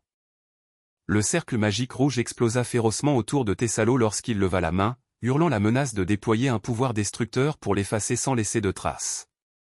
Observant calmement l'aura meurtrière épaisse qui s'élevait, Ferda réalisa secrètement que son adversaire augmentait délibérément la puissance de son pouvoir magique par la colère. Lâchant une remarque sarcastique de pitié face à la faiblesse de son ennemi, Ferda contrôla instantanément les 3 projectiles magiques cramoisis qui déchirèrent l'air en se précipitant vers l'avant. Faisant écarquiller les yeux de Thessalo, effaré et abasourdi par la trajectoire d'attaque inhabituelle de l'adversaire. Les yeux bleus de la mer toujours calmes sans la moindre ondulation, Ferda concentra nonchalamment son pouvoir sur son doigt et déclara que ce match était déjà terminé. Submergé par la vitesse terrifiante, Thessalo leva précipitamment les mains et se crispa pour déployer une magie défensive afin de résister au déluge de projectiles magiques. Cependant, Thessalo se figea, transpirant à grosses gouttes, lorsqu'il vit l'attaque magique rouge frôler son corps sans causer le moindre dommage. Le vieux comte réalisa avec stupeur que Ferda ne le visait pas du tout depuis le début, mais avait directement brisé les points de liaison sur le cercle magique incomplet. Le cercle magique de Thessalo se brisa instantanément en morceaux sous la frappe précise de Ferda. Faisant que le vieux seigneur se retourna en panique, les yeux écarquillés de choc, n'en croyant pas ses yeux en voyant que le cercle magique avait été complètement détruit. Levant les mains pour couvrir son visage face au contre-coup de la féroce vague magique, Thessalo se demanda en tremblant si c'était vraiment le niveau d'un mage du premier cercle. En regardant la sphère magique brillant au-dessus de sa tête, Thessalo réalisa amèrement que détruire un cercle magique était quelque chose que même lui ne pouvait pas faire. Le bras de Thessalo tremblait violemment alors qu'il s'appuyait sur le sol de pierre, ayant complètement perdu son pouvoir magique et sa résistance. Le vieux comte s'effondra à genoux sur le sol, trempé de sueur, complètement épuisé après le cruel contre-coup. Expirant des bouffées d'air chaud avec un regard effondré, Thessalo admit amèrement qu'il avait été vaincu par les mains de quelqu'un qu'il avait autrefois méprisé. Ferda s'avança lentement et se tint fièrement à côté de lui, demandant calmement s'il avait accepté la défaite ou non. Faisant que Thessalo leva les yeux avec choc, hésitant et incapable de prononcer un mot face à l'aura du jeune fiancé. Puis il serra les dents pour endurer la honte, déchiré intérieurement alors que le désir de devenir plus fort brûlait farouchement dans son cœur. Sur le sol de l'arène, Thessalo baissa la tête et admit amèrement officiellement sa défaite, provoquant un tumulte de surprise dans les gradins lorsqu'un archimage du 4e cercle s'effondra face à un adversaire du 1er cercle. En entendant quelqu'un murmurer des soupçons selon lesquels la tribu des dragons était intervenue en secret, Ruri fit craquer ses jointures et menaça d'arracher les yeux de quiconque oserait mépriser la victoire du fiancé. Thessalo s'agenouilla pour louer respectueusement le talent de Ferda, tandis qu'il répondait poliment que sa magie était excellente et le rassurait grandement quant aux forces de l'Est. Gardant un sourire respectueux, Thessalo exprima son honneur de rencontrer le mari du dragon de feu, secrètement heureux que sa rétrogradation de la capitale royale ait apporté cette opportunité. En entendant l'autre mentionner sa rétrogradation de la capitale royale, Ferda lui demanda son identité et reçut comme réponse qu'il s'appelait Thessalo Vulture. Fouillant dans les souvenirs de sa vie passée à propos du nom Thessalo Vulture, Ferda leva légèrement la tête en réalisant, faisant sursauter le vieux comte qui se demanda s'il le connaissait bien. Pour que les yeux bleus de Ferda deviennent soudainement glaciales, alors qu'il déclara calmement qu'il était son grand bienfaiteur dans sa vie antérieure. Puis avant que Thessalo n'ait eu le temps de demander d'un air hébété depuis quand les deux s'étaient rencontrés, Ferda pointa résolument son doigt directement au milieu du front de l'autre. Avec une expression cruelle et sans la moindre hésitation, Ferda tira immédiatement sa technique ultime, le projectile magique, à bout portant juste devant le visage de l'ennemi. Faisant que la tête de Thessalo fût projetée en arrière dans une brutale explosion magique, mettant fin à la vie de celui qui l'avait autrefois persécuté. Les seigneurs dans les gradins écarquillèrent les yeux de panique, figés face à la scène horrifiante qui venait de se produire. Alors que le corps de Thessalo s'effondrait sur le sol de pierre recouvert de sang frais, tandis que Ferda se tenait toujours fièrement debout, ses vêtements tachés de sang. Les yeux bleus de Ferda brillèrent d'un regard glacial, affirmant secrètement qu'il ne pouvait absolument pas laisser l'ennemi survivre pour causer de la douleur à sa fiancée. L'atmosphère à l'intérieur de l'arène sombra dans un silence étouffant, lorsque la pression sombre de Ferda enveloppa tout l'espace. Les seigneurs tremblèrent en regardant la silhouette de Ferda debout calmement à côté du cadavre de Thessalo au milieu du hall. Où le cadavre du vieux comte gisait dans une mare de sang frais, preuve de la fin tragique de celui qui osait mépriser le fiancé du dragon de feu. Les visages exsangues, les seigneurs transpirèrent à grosses gouttes de panique lorsqu'ils réalisèrent qu'ils venaient d'exécuter directement un noble du royaume. Ils murmurèrent en tremblant, attribuant son acte brutal au crime de meurtre d'un noble, car le coup fatal avait eu lieu juste après que le duel eût été décidé. Cependant, bien que leurs cœurs fussent remplis de colère et de panique, personne dans les gradins n'eut le courage de s'avancer pour affronter son regard menaçant. Lorsque Ferda enjamba lentement le cadavre, se tourna vers les seigneurs tremblants et sourit en leur demandant pourquoi tout le monde avait l'air si raide. Ferda dit avec désinvolture aux seigneurs de ne pas s'en soucier car cet homme méritait d'être puni, affirmant que s'il était resté en vie, le grand-duc aurait souffert. Le vieux seigneur demanda avec panique pourquoi le meurtre d'une personne rencontrée pour la première fois était lié à la sécurité du grand-duc. Alors Ferda sourit légèrement avec une tache de sang frais sur la joue, et expliqua calmement que le grand-duc Valdrova avait toujours souhaité le bonheur de l'humanité. Et qu'elle était un seigneur bienveillant qui, bien qu'ayant un corps de dragon, se battait toujours pour protéger le monde, mais Thessalo allait secrètement à l'encontre de ce noble souhait. Il dit nonchalamment qu'il était difficile de le prouver car c'était une tragédie se produisant dans un futur lointain, laissant les seigneurs abasourdis et se demandant s'il était fou. Quand Ferda les rassura résolument qu'il n'avait pas à s'inquiéter car il ne se souciait absolument pas de ce que faisaient les seigneurs restants. Quittant le hall après la discussion, la calèche transportant Ferda roulait lentement sur le chemin de terre caouteux. Où Ferda tomba de fatigue, tenant son front à l'intérieur de la cabine, sous l'observation silencieuse de la servante Ruri. Transpirant abondamment de vertige, Ferda réalisa amèrement qu'il souffrait d'un violent mal de tête après le duel. Il pensa secrètement que la rencontre avec Thessalo était inattendue, et que l'attaque du projectile magique de tout à l'heure avait drainé toute la petite quantité de pouvoir magique qu'il avait accumulé depuis si longtemps. En outre, les secousses de la voiture rendirent Ferda gravement malade, se souvenant secrètement des voitures magiques modernes qui n'avaient pas encore été inventées à cette époque. Félicitant sarcastiquement sa performance, Ruri joignit les mains et dit que le fait d'exécuter un fidèle serviteur lors de leur première rencontre causerait d'innombrables problèmes pour les fiançailles. Faisant que Ferda demanda avec surprise si elle parlait de Thessalo, et reçut comme réponse de Ruri qu'il était en fait un seigneur très fidèle au dragon de feu. En entendant cela, Ferda gémit d'agacement et demanda curieusement si ce vieux seigneur était vraiment un fonctionnaire intègre. Ruri répondit nonchalamment que Thessalo était du genre à accepter des pots de vin de façon modérée, il était donc considéré comme le meilleur de la région de l'Est, car les autres seigneurs étaient si cruels qu'ils pillaient les biens publics même sur les champs de bataille à la frontière de la vie et de la mort. S'appuyant sur le siège de la calèche, Ferda affirma calmement que les fiançailles se dérouleraient comme prévu car il avait une raison tout à fait légitime de détruire Thessalo. Il appuya doucement sa main sur son front, réfléchit, confiant dans le fait de détenir tous les sombres secrets de la famille Thessalo de par les souvenirs de sa vie passée. En regardant le sac de voyage à côté de lui, Ferda se remémora secrètement les terribles tâches laissées par cette famille. Et affirma qu'en ce moment même, la famille Vulture commettait encore secrètement des crimes atroces impardonnables. Immédiatement après avoir posé le pied au manoir Vulture, le vieux majordome baissa respectueusement la tête pour saluer le fiancé et la servante du grand-duc venu en visite. Voyant le vieux majordome rapporter respectueusement que le maître était actuellement absent, Ferda agita nonchalamment la main et annonça que Thessalo était mort, ce qui fit figer le vieil homme de panique. Avant que le vieux majordome n'ait pu reprendre ses esprits, Ferda lui jeta résolument le sac qu'il portait dans les mains et lui dit de le prendre. Ruri demanda alors nonchalamment au vieil homme d'accrocher ce sac à l'endroit le plus visible juste devant la porte de la ville, ce qui fit transpirer le vieux majordome, confus et ne comprenant pas ce qui se passait. Ouvrant le sac pour regarder à l'intérieur, le vieux majordome sursauta et écarquilla les yeux de stupeur lorsqu'il réalisa qu'il s'agissait de la tête décapitée de son maître Thessalo. Le manoir tout entier fut soudain secoué par les cris tragiques du majordome qui résonnaient dans tout l'espace.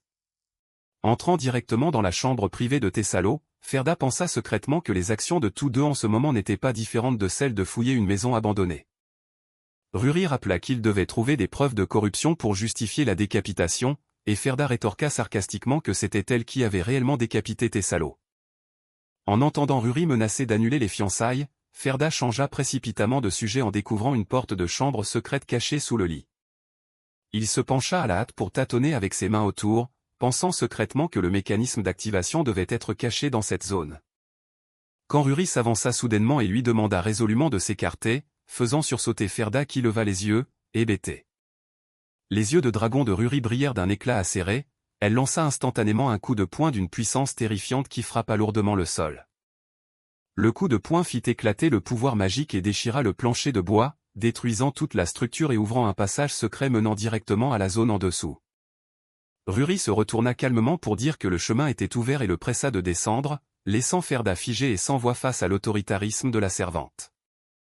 Tous deux descendirent lentement les marches de pierre menant au fond de la chambre secrète sombre et teintée d'un rouge magique. À peine leurs pieds touchèrent-ils le sol qu'ils durent immédiatement lever les mains pour se boucher le nez en raison de la forte odeur de sang putride qui envahissait l'espace. Ce qui apparut devant leurs yeux était un laboratoire secret jonché de cadavres déformés d'humains et de bêtes magiques, preuve d'expérience brutale. Ces sales traces confirmaient que Thessalo était un disciple du roi démon, ceux qui ont rejeté leur humanité pour chasser frénétiquement le pouvoir obscur. S'approchant pour observer les corps enchaînés, Ferda réalisa que Thessalo était un nécromancien qui cousait secrètement les organes de soldats morts au combat à ceux des bêtes magiques. En voyant cette vérité morbide, Ruri grinça des dents de colère, ses yeux de dragon brillant d'une intention meurtrière haineuse face à la monstruosité du Seigneur. Ruri affirma que le crime de disciple du roi démon était suffisant pour écraser toutes les accusations de meurtre d'un noble, puis elle plissa les yeux de suspicion et demanda comment Ferda connaissait si bien cet endroit. Parcourant la pile de documents de recherche dans ses mains, Ferda se tint debout, pensif sous l'observation de Ruri. Les yeux bleus de Ferda s'écarquillèrent de surprise lorsqu'il s'exclama secrètement de joie pour avoir trouvé la chose qu'il cherchait soigneusement. Qui était le chef-d'œuvre sans nom de Thessalo, la légendaire méthode de condensation magique infinie. Les souvenirs de sa vie passée affluèrent lorsque le gars Thessalo en cape avait un jour révélé joyeusement à Ferda que les bêtes magiques avaient la capacité de produire continuellement du pouvoir magique par elles-mêmes. Cependant, la source de pouvoir magique des monstres était trop chaotique et sombre pour que les humains puissent l'absorber directement. Mais le gars rusé sourit alors d'un rire fou, émettant l'hypothèse que s'il pouvait simuler ce mécanisme de production de pouvoir magique et le purifier en une source de pouvoir magique pur, alors les humains posséderaient une force infinie dépassant les limites des cercles magiques, ce qui fit que Ferda dans sa vie passée demanda curieusement ce qu'il comptait en faire. Thessalo rugit follement qu'il utiliserait cette technique secrète avec l'armée de monstres immortels pour massacrer les nobles de la capitale royale qu'il avait rétrogradé ici. Tandis que le seigneur était toujours absorbé dans son illusion d'atteindre le niveau d'archimage, Ferda dans sa vie passée s'était tenu derrière lui, accumulant silencieusement le pouvoir magique cramoisi sur le bout de son doigt. Puis lança froidement l'attaque du projectile magique qui lui ôta la vie afin de voler la technique secrète pour servir sa propre vengeance brutale. Tenant la pile de documents dans ses mains, Ferda pensa secrètement au fait que la technique secrète sans nom qu'il avait aidé à atteindre le 8e cercle dans sa vie passée tombait maintenant à nouveau entre ses mains. Il comprenait bien que s'il continuait à étudier cette technique secrète, il atteindrait rapidement le royaume des archimages à une vitesse multiple. Faisant que Ruri dit sarcastiquement que ce désir prouvait qu'il était vraiment un mortel, soulignant que l'auteur était mort, donc même s'il se l'appropriait, personne ne le saurait. La servante adressa des félicitations pleines de sarcasme, appelant cela l'opportunité ultime pour l'humanité d'atteindre le pouvoir qu'elle a toujours désiré. Cependant, alors même que Ruri continuait à se moquer de lui pour s'être approprié le travail de recherche, Ferda refusa résolument. Puis il rendit nonchalamment toute la pile de documents à Ruri et lui donna l'ordre de tout détruire proprement à l'intérieur de cette pièce. Ruri était stupéfaite et étonnée, demandant s'il était sérieux, doutant qu'un mage ne soit pas du tout tenté par cette somme inestimable de connaissances magiques. Ferda admit calmement que cette recherche était capable de bouleverser le monde magique tout entier, mais l'écarta immédiatement, considérant qu'elle était totalement sans valeur.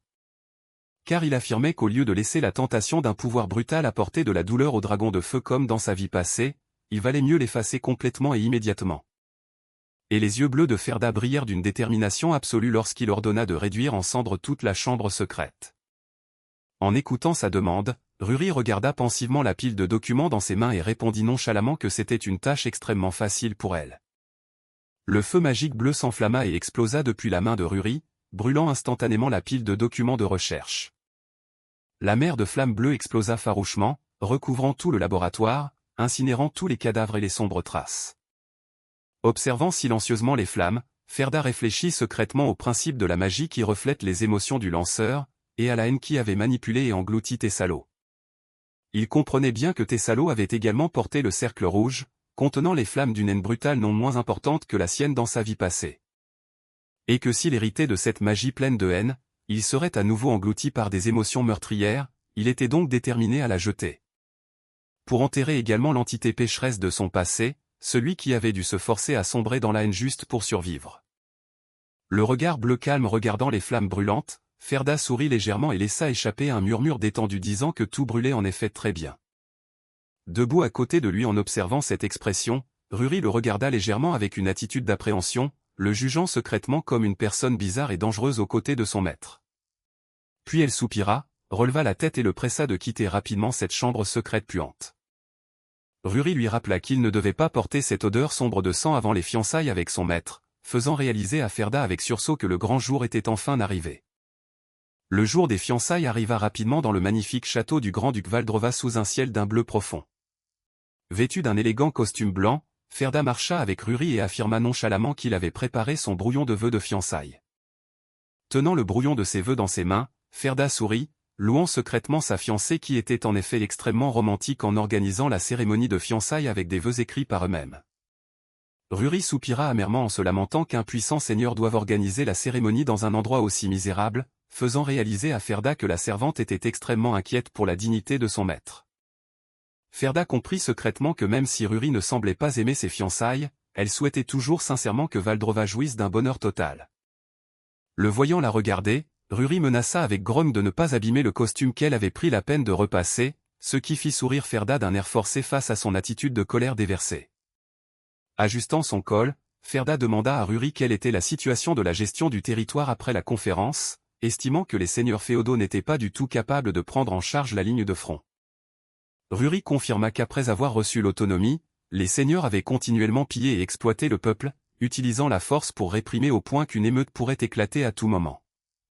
Ferda fronça les sourcils, jugeant la situation extrêmement grave, et demanda pourquoi le grand-duc n'était pas intervenu directement alors qu'il suffisait d'une parole pour que les seigneurs se soumettent immédiatement et docilement. Se retournant, Ruri chuchota qu'il comprendrait bientôt pourquoi son maître n'intervenait pas directement. Debout devant la grille fermée, Ferda médita en silence sur les paroles mystérieuses de la servante. Lorsque la grille s'ouvrit pour le guider dans une chambre secrète éclairée par des centaines de bougies étincelantes. Ruri guida respectueusement Ferda pour qu'il s'agenouille à la position rituelle juste devant la gigantesque grille de fer et attende patiemment. Un flux de magie de feu rouge foncé explosa soudainement en tourbillonnant, annonçant le moment solennel du début officiel de la cérémonie de fiançailles. La lourde grille de fer s'entr'ouvrit lentement d'une étroite fissure, émettant une énergie furieuse qui fit trembler le ciel et la terre. Forçant Ferda à serrer les dents pour résister de toutes ses forces à la pression magique oppressante qui semblait vouloir écraser tout son corps. L'œil de dragon gigantesque et étincelant ainsi que des griffes acérées révélées derrière la grille firent trembler Ferda, se demandant s'il était vraiment prêt à faire face à Valdrova. Ruri leva solennellement la carafe de cristal au milieu de la salle, proclamant d'une voix forte l'union entre un simple mortel et un être immortel.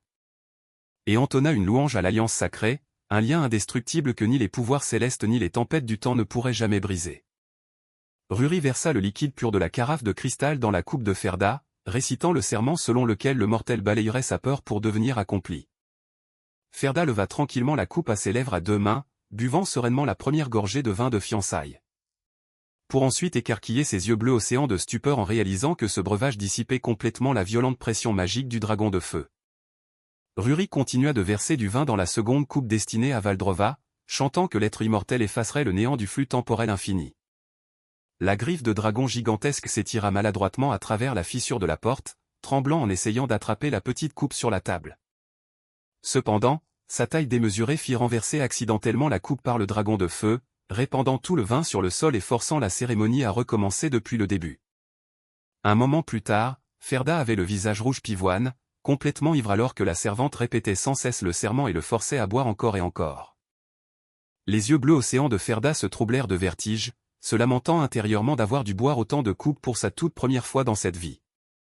Voyant la griffe de dragon renverser à nouveau la coupe pour la nième fois, Ferda fit une grimace, craignant d'être sur le point de s'effondrer.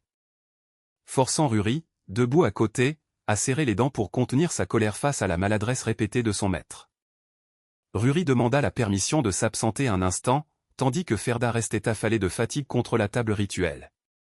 La chambre secrète plongea dans un silence paisible alors que Ferda attendait patiemment tout seul. Quand soudain, les cris de colère furieux de Ruri résonnèrent depuis l'arrière de la grille, faisant sursauter Ferda qui écarquilla les yeux de stupeur. Ruri réprimanda avec colère son maître, lui rappelant que c'était elle qui avait insisté pour se fiancer avec un mortel, imposant tant de difficultés à sa servante. Elle reprocha avec jalousie au dragon de feu de se cacher en douce alors que son fiancé était assis juste devant elle, le plongeant dans une situation embarrassante. Les cris furieux de Ruri résonnèrent dans tout le château, ordonnant au dragon de feu de sortir la tête haute pour saluer et la menaçant de ne pas la pardonner si elle renversait encore le vin. Dès que la grille s'ouvrit en grand, Ferda était déjà complètement épuisée, allongée sans voix sur le sol de pierre. Ferda demanda faiblement à Ruri si elle avait entendu le rugissement terrifiant à l'instant, recevant la réponse désinvolte de la servante que ce rugissement était tout aussi puissant qu'un souffle de dragon. Ruri expliqua en soupirant qu'elle avait été forcée d'agir ainsi parce que son maître souffrait d'anxiété sociale, laissant Ferda extrêmement surpris. La servante révéla que Valdrova cherchait toujours à éviter les humains et ne quittait jamais son repère sauf pour chasser des monstres, plongeant Ferda dans la perplexité quant au déroulement de la cérémonie. Depuis l'étroite fissure de la porte, une main robuste couverte d'une armure de fer rouge vif s'étira lentement vers l'extérieur. Surgissant de derrière la grille, une guerrière vêtue d'une armure de fer ornée de cornes de dragon majestueuse fit sursauter Ferda de stupeur. D'un geste résolu, la guerrière en armure s'avança et s'agenouilla bien en face de Ferda à la table rituelle. Les yeux bleus océans de Ferda se plissèrent en l'observant, se demandant pourquoi sa fiancée cachait son visage sous une armure aussi encombrante. Il se disait que cette tenue ressemblait plus à une préparation pour le champ de bataille qu'à une cérémonie de fiançailles, lorsque Ruri déclara officiellement le redémarrage de la cérémonie. Ruri récita à nouveau d'une voix forte le serment sacré, versant une fois de plus le vin de fiançailles étincelant dans les coupes pour chacun d'eux. Protégé par la solide armure de fer, le dragon de feu s'assit cette fois solennellement pour recevoir la coupe de vin sans rien renverser. Portant sa main gantée vers son casque à cornes de dragon, Valdrova se prépara à retirer sa protection faciale sous le regard de Ferda. Lorsque le casque fut lentement soulevé, révélant des lèvres douces et des mèches de cheveux rouges étincelantes cachées à l'intérieur. Témoin de ce moment de beauté captivant, les yeux bleus océans de Ferda restèrent stupéfaits alors que son cœur rata un battement d'émotion. Cette fois, sous l'insistance de la servante, Valdrova leva prudemment la coupe à deux mains et but la gorgée de vin de fiançailles jusqu'à la dernière goutte. Ses lèvres douces esquissèrent un sourire doux et heureux derrière le casque de fer. Les yeux bleus océans de Ferda contemplèrent cette beauté avec un émoi profond. Ferda réalisa intérieurement que ce vin de fiançailles magique avait complètement dissipé sa peur primordiale, émue par l'attention délicate qu'elle avait préparée pour un mortel. Ruri s'éclaircit la voix et annonça que l'étape suivante de la cérémonie était la lecture des vœux rédigés par chacune des parties. Sortant la feuille de serment de sa poche, Ferda esquissa un léger sourire, pensant que même s'il s'était réincarné, les mots poétiques de sa vie passée n'avaient peut-être plus de sens. Mais il regarda droit vers sa fiancée, lisant sincèrement les lignes jurant que bien qu'elle ne le connaisse pas encore très bien, lui la connaissait parfaitement, elle qui lui avait autrefois offert tout son cœur.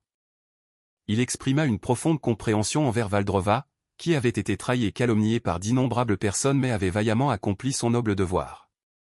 Il loua sa grande tolérance à l'égard de ceux qui la haïssaient irrationnellement, et la fermeté de son amour qui n'avait jamais faibli et avait éveillé son âme. Ferda leva bien haut la feuille de serment devant le dragon de feu, prononçant d'une voix forte le serment le plus sincère de sa vie en ce moment précis. Il déclara fermement que tout comme elle lui avait offert tout son cœur autrefois, il jurait cette fois d'offrir le sien à sa seule et unique souveraine. Regardant le dragon de feu immobile dans son armure de fer, Ferda hésita un instant avant d'ajouter que bien que cela ne soit pas écrit dans le serment, il se sentait immensément honoré d'être fiancé à une beauté aussi sublime qu'elle. En entendant cette déclaration d'amour aussi douce que gnangnan, Ruri se tint à côté en tremblant de gêne. Refoulant son embarras, Ruri s'éclaircit la voix pour annoncer d'un ton fort que c'était maintenant au tour de la mariée de lire ses vœux de fiançailles. Mais Valdrova, dans sa gigantesque armure de fer, se leva soudainement à la surprise générale. Sans prononcer un seul mot, le dragon de feu tourna le dos de manière décisive à son fiancé. Puis marcha d'un pas rapide pour retourner directement à l'intérieur de la chambre secrète. La gigantesque grille de fer se referma aussitôt dans un grand fracas, enfermant le seigneur dragon timide dans l'obscurité. Ruri s'inclina alors avec un grand sourire en annonçant haut et fort que la cérémonie de fiançailles était officiellement terminée, laissant Ferda pantois et pétrifié face à cette fin inattendue. De derrière la grille fermée, la voix de Valdrova résonna pour s'excuser et demander si elle pouvait partir en retraite pensive pendant 3 jours à cause de son extrême timidité. Faisant doucement fermer les yeux à Ruri qui sourit en joignant les mains, rempli de bonheur face à la timidité incroyablement adorable de son maître. Ruri fit l'éloge enthousiaste de son maître, admirant la fière tactique de frappe et de fuite du dragon qui avait donné à ce gamin arrogant une bonne leçon. Puis affirma que l'avantage était désormais entièrement entre ses mains, mais s'arrêta soudain en voyant la pile de papier volter et demanda avec scepticisme si c'était vraiment son intention initiale. Car devant elle en ce moment, l'immense dragon de feu se tenait timidement la tête parmi les papiers éparpillés, bien qu'il ait été auparavant extrêmement impatient d'assister à la cérémonie de fiançailles. Valdrova confessa avec hésitation qu'elle voulait aussi vraiment lire elle-même les vœux qu'elle avait préparés pour accueillir son fiancé. Ce qui fit plisser les yeux de Ruri de surprise, demandant avec confusion pourquoi elle ne l'avait pas fait. Pour que le dragon de feu admette avec hésitation qu'elle manquait totalement de la confiance nécessaire. Et cria de honte qu'elle n'avait pas le courage de le regarder dans les yeux et de parler. Elle se souvint secrètement de la silhouette de Ferda agenouillée à la table de cérémonie, avec un regard perçant qui semblait voir à travers son âme et une voix douce qui submergeait l'espace. Et avoua que chaque fois qu'elle faisait face à son visage calme et à ses yeux bleus profonds, son esprit devenait complètement vide à cause d'une timidité excessive, laissant Ruri, qui se tenait à côté, soupirer sans voix devant le manque de volonté de son maître. Poussant un profond soupir, Ruri baissa la tête et s'excusa auprès de son maître de devoir mentionner une question désagréable en ce grand jour. Puis lui rappela de toujours se préparer mentalement aux éventuelles déceptions, amenant le dragon de feu à demander d'un air perplexe ce qu'elle voulait dire. Voyant cela, Ruri expliqua calmement que Ferda était désormais officiellement son fiancé et qu'il gouvernerait les à sa place, tout en l'avertissant que les humains étaient très enclins à la corruption et à changer de cœur dès qu'ils détenaient le pouvoir, tout comme ce que le troisième prince avait fait par le passé. En entendant cela, les yeux de dragon de Valdrova s'assombrirent légèrement, sombrant dans un silence pensif. Faisant que Ruri s'empressa de baisser la tête pour s'excuser d'avoir ravivé des souvenirs amers d'il y a plusieurs décennies, mais Valdrova répondit seulement doucement qu'elle comprenait parfaitement ses inquiétudes. Regardant le ciel nocturne scintillant de clair de lune, le dragon de feu pensa secrètement que la vie d'un mortel finirait un jour par s'évanouir. Il valait donc mieux enfouir ses émotions palpitantes au plus profond de son cœur. Au même moment dans la pièce, Ferda poussa un long soupir après la fin de la cérémonie, n'arrivant toujours pas à croire qu'il était vraiment fiancé à Valdrova. Puis il se laissa tomber sur le lit, sentant que tout ce qui venait de se passer était très étrange et ressemblait à un rêve. Levant la main vers le plafond, Ferda se remémora silencieusement sa vie antérieure, lorsqu'il était consumé par la haine et la colère, n'ayant de place pour aucune autre émotion. Mais maintenant, l'image du doux sourire de Valdrova derrière son armure de fer apparaissait continuellement dans son esprit. S'asseyant sur le bord du lit, Ferda se dit que sa vie dans cette incarnation avait complètement changé. Ses yeux bleus brillèrent d'un regard déterminé alors qu'il se remémorait continuellement le doux moment qu'il venait de vivre. Faisant exploser et tourbillonner violemment le cercle rouge dans son corps, le laissant perplexe, se demandant quelle était finalement cette émotion. Il comprenait qu'un cercle magique violent pouvait détruire son lanceur, mais que s'il parvenait à le maîtriser, c'était une excellente occasion de percer. Marchant avec sa valise à la main, Ferda était confiant que, puisqu'il s'était tenu au sommet dans sa vie antérieure, retrouver sa force ne serait pas du tout difficile. Regardant le verre de vin de fiançailles contenant une magie tourbillonnante, il évalua silencieusement que ce qui était nécessaire maintenant était la volonté et le pouvoir magique. Et bien que le pouvoir magique d'un mage du premier cercle soit limité, la volonté d'un archimage l'aiderait quand même à guider le violent flux de magie sans en gaspiller une seule goutte. Pour condenser avec succès le deuxième cercle magique, atteindre officiellement le niveau de mage du deuxième cercle et se rapprocher un peu plus du dragon de feu. Regardant le château baigné par le soleil matinal, Ruri s'exclama de surprise en apprenant que Ferda avait atteint le niveau de mage du deuxième cercle en seulement 3 courts jours. Puis elle loua avec admiration sa vitesse de croissance étonnante, admettant qu'elle avait été très curieuse de savoir ce qu'il faisait enfermé dans sa chambre ces derniers jours. Tout en demandant curieusement si tous les mages possédant un cercle rouge se développaient aussi rapidement. Ferda répondit calmement que cela dépendait de chaque personne et souligna que la croissance du cercle rouge s'accompagnait toujours d'effets secondaires dangereux. Il expliqua que chaque fois qu'un nouveau cercle était condensé, le lanceur devait chercher une plus grande stimulation, et l'émotion la plus intense dont le cercle se souvenait serait gravée pour faire partie de son être. Il se souvint silencieusement de sa vie antérieure, lorsqu'il avait éveillé le cercle par la haine, ce qui l'avait poussé à chercher continuellement des cibles à haïr même une fois sa vengeance accomplie. Mais son fil de pensée fut immédiatement interrompu lorsque la porte devant lui s'ouvrit lentement. Ruri présenta solennellement que ce serait le bureau exclusif de Ferda en tant que représentant de la grande-duchesse. Observant la pièce luxueuse préparée avec soin dans les moindres détails, Ferda ressentit silencieusement la prévenance et la délicatesse que le dragon de feu accordait à son fiancé. Ce qui le fit soupirer doucement, secrètement touché en réalisant que toutes ces faveurs qu'elle faisait n'étaient destinées qu'à un mortel comme lui. Assis au bureau, Ferda croisa les mains et déclara calmement qu'il commençait son premier travail en tant que régent de la grande-duchesse.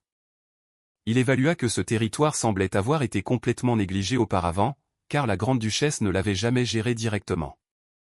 Mais depuis qu'il avait dénoncé les crimes et exécuté publiquement Thessalo, les nobles de la région avaient commencé à être terrifiés et à agir avec une extrême prudence autour de lui. Tout devenait beaucoup plus facile grâce à l'aide efficace et décisive de la servante Ruri. Ferda prit une plume d'oie pour écrire des lettres au seigneur, tandis que Ruri demandait curieusement quel message il comptait envoyer lors de sa première salutation officielle dans son nouveau poste. Et reçut la réponse de Ferda qu'il se rencontrerait très souvent, car il interviendrait directement et profondément dans les affaires intérieures en tant que régent.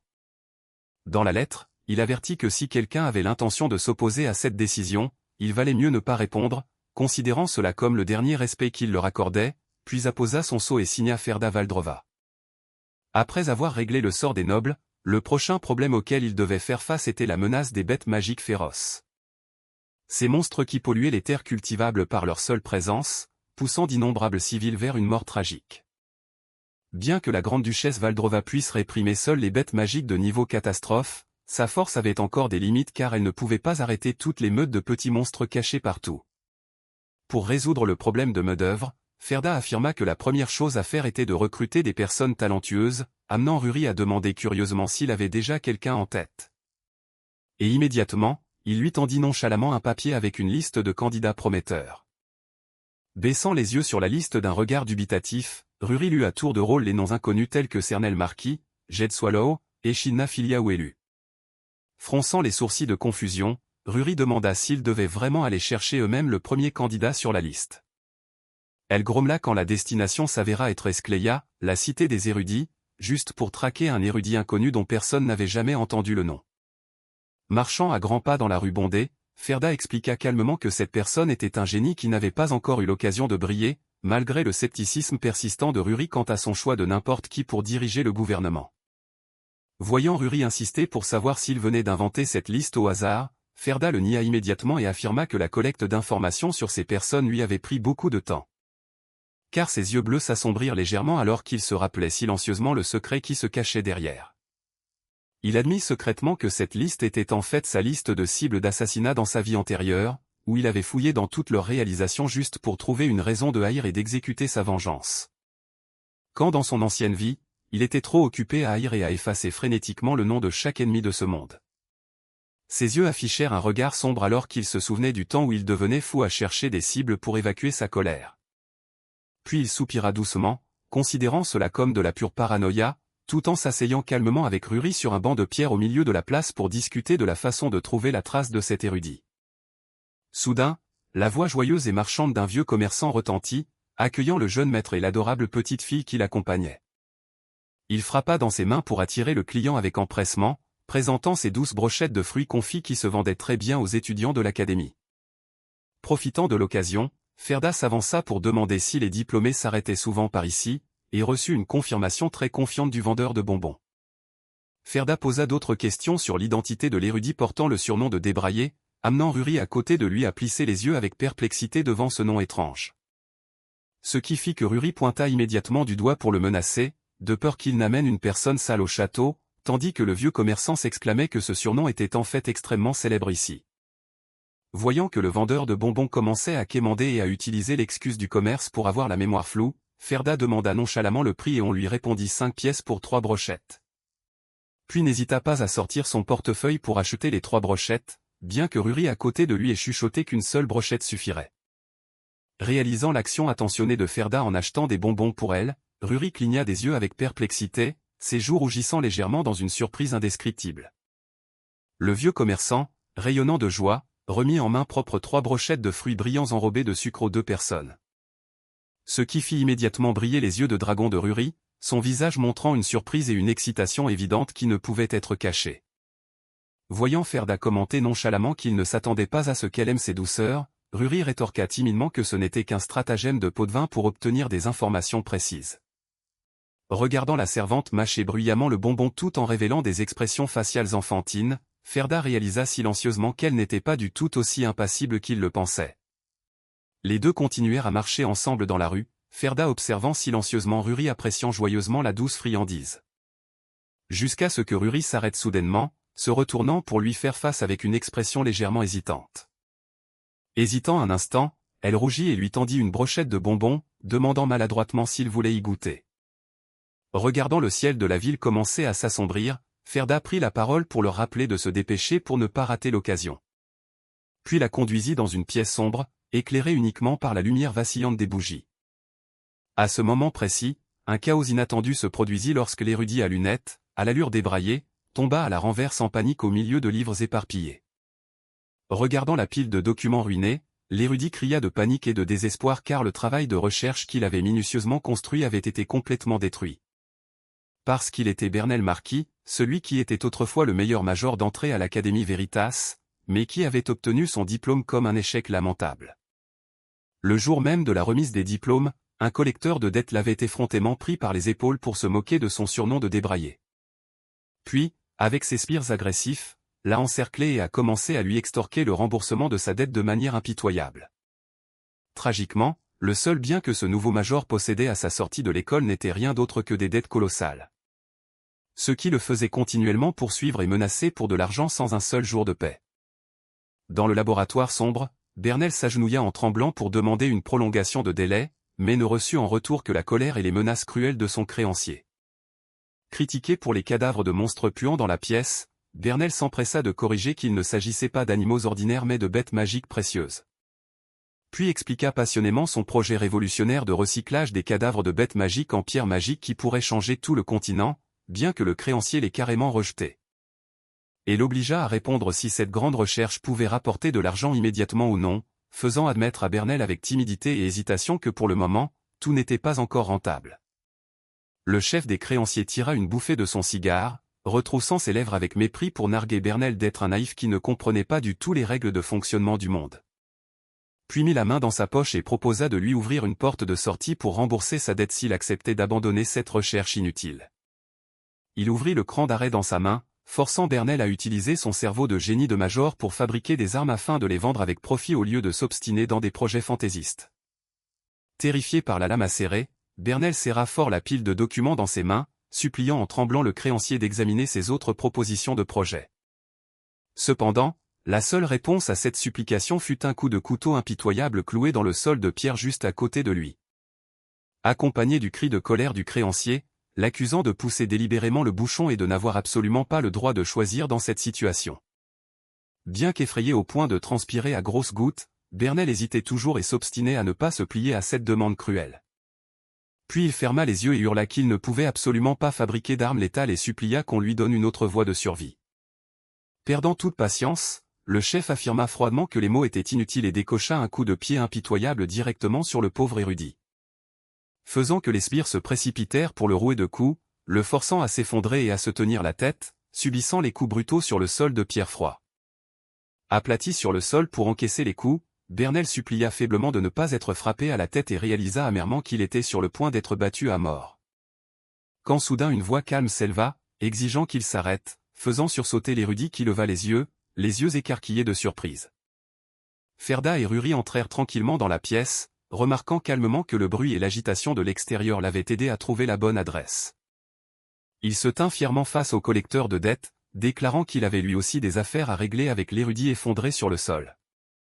Regardant l'allure noble et luxueuse de Ferda, le chef des créanciers tira une bouffée de fumée et demanda avec scepticisme s'il était aussi quelqu'un qui s'était fait escroquer de l'argent par Bernel.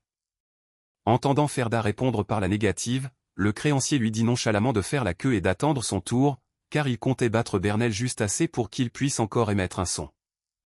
Les yeux bleus de Ferda se plissèrent légèrement, et il rétorqua calmement que cela causerait de gros ennuis.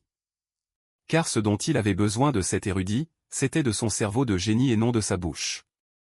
Il fit directement l'offre de payer la totalité de la dette à la place de Bernel, ce qui ne manqua pas de surprendre et de choquer le chef et ses sbires musclés. Le chef retroussa immédiatement ses lèvres en signe de défi, déclarant qu'en incluant les intérêts, la dette totale avait atteint la somme colossale de 72 pièces d'or, et doutant qu'un gamin comme lui puisse se le permettre. Sans aucune hésitation, Ruri claqua immédiatement un lourd sac d'or bien rempli sur la table. Faisant éclater le sac pour révéler d'innombrables pièces d'or brillantes, laissant le chef et ses sbires ébahis et stupéfaits par la somme énorme. Le créancier changea immédiatement d'attitude, riant aux éclats pour féliciter Bernel d'avoir eu la chance de trouver un protecteur extrêmement riche. Il tendit joyeusement la main, avec l'intention de ramasser le sac d'or et déclara l'effacement de la dette de l'érudit. Quand soudain il fut attrapé par une main qui lui serra fermement le poignet. Ruri tint froidement la main du chef, tandis que Ferda se tenait à côté, lui rappelant calmement que la transaction n'était pas encore terminée et qu'il n'était donc pas autorisé à toucher à l'argent. Le créancier paniqua et s'irrita, demandant avec méfiance s'ils essayaient de revenir sur leurs paroles et de reculer. Ferda jeta un coup d'œil à Bernel, couvert de blessures, et obligea nonchalamment le chef à payer une compensation car les violences récentes auraient pu endommager le cerveau de l'érudit. Furieux qu'on lui rende les choses difficiles, le créancier lutta de toutes ses forces pour se dégager de son emprise, mais réalisa avec panique que la force de préhension de cette petite servante était si puissante qu'il ne pouvait pas bouger. Avant qu'il ne puisse comprendre ce qui se passait, Ruri broya de manière décisive le poignet du chef, le faisant hurler misérablement de douleur dans toute la pièce. En entendant le créancier hurler de douleur, Ferda fit nonchalamment signe à Ruri de s'occuper du reste, ce qui la fit soupirer et dédaigner ces personnes comme indignes de son attention. Puis ses yeux de dragon brillèrent d'une intention meurtrière, libérant une violente pression magique qui engloutit toute la pièce. La pression magique terrifiante écrasa immédiatement le chef et tous ses sbires, les aplatissant sur le sol sans pouvoir lever la tête. Le corps entier figé et incapable de bouger, le créancier transpirait de panique, se demandant de quelle sorte de pression cruelle il s'agissait, tandis que Ferda s'avançait lentement et lui présentait deux options. Il exigea que le créancier paie une compensation pour les violences infligées à Bernel, ou accepte de recevoir des coups similaires à ceux que l'homme venait d'endurer.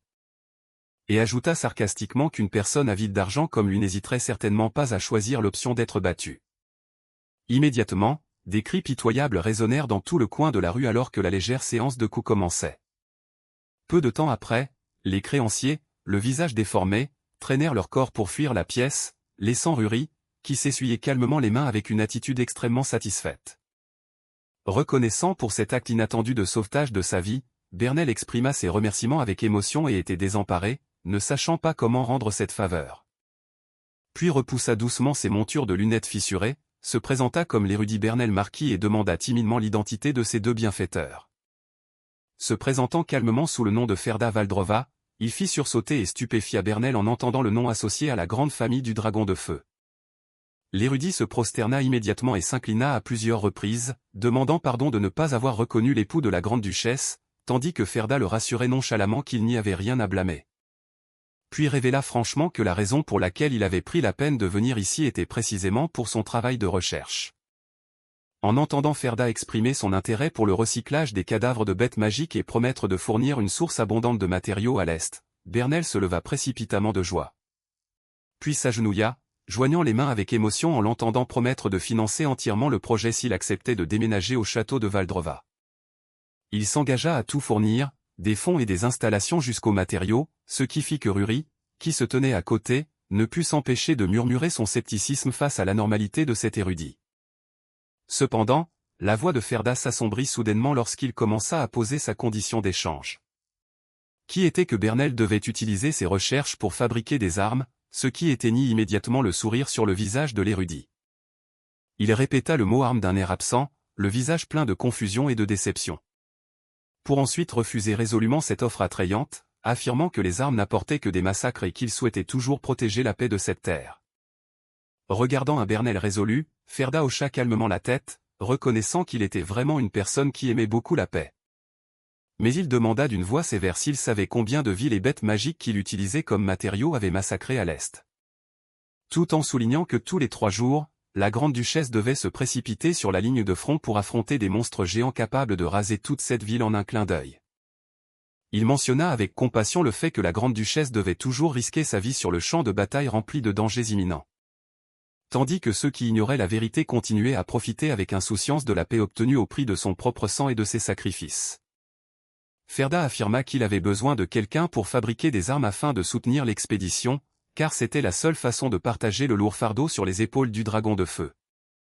Juste après, il lui tendit le parchemin et déclara qu'il voulait recruter cet érudit, toujours moqué par les gens, pour devenir le chef de recherche officiel. En regardant le papier de nomination officiel qui lui avait été remis en main propre, Bernel fut surpris et choqué, les yeux écarquillés par la perplexité, incapable de croire ce qu'il venait d'entendre. Bien qu'il tremblait encore et hésitait à fabriquer des armes pour le moment, Bernel Marquis était l'érudit qui ouvrirait plus tard à lui seul la grande ère de l'ingénierie magique. Car Ferda savait bien qu'à l'avenir, cette personne timide se transformerait en un héros qui n'hésiterait pas à entrer en guerre pour protéger la paix du monde.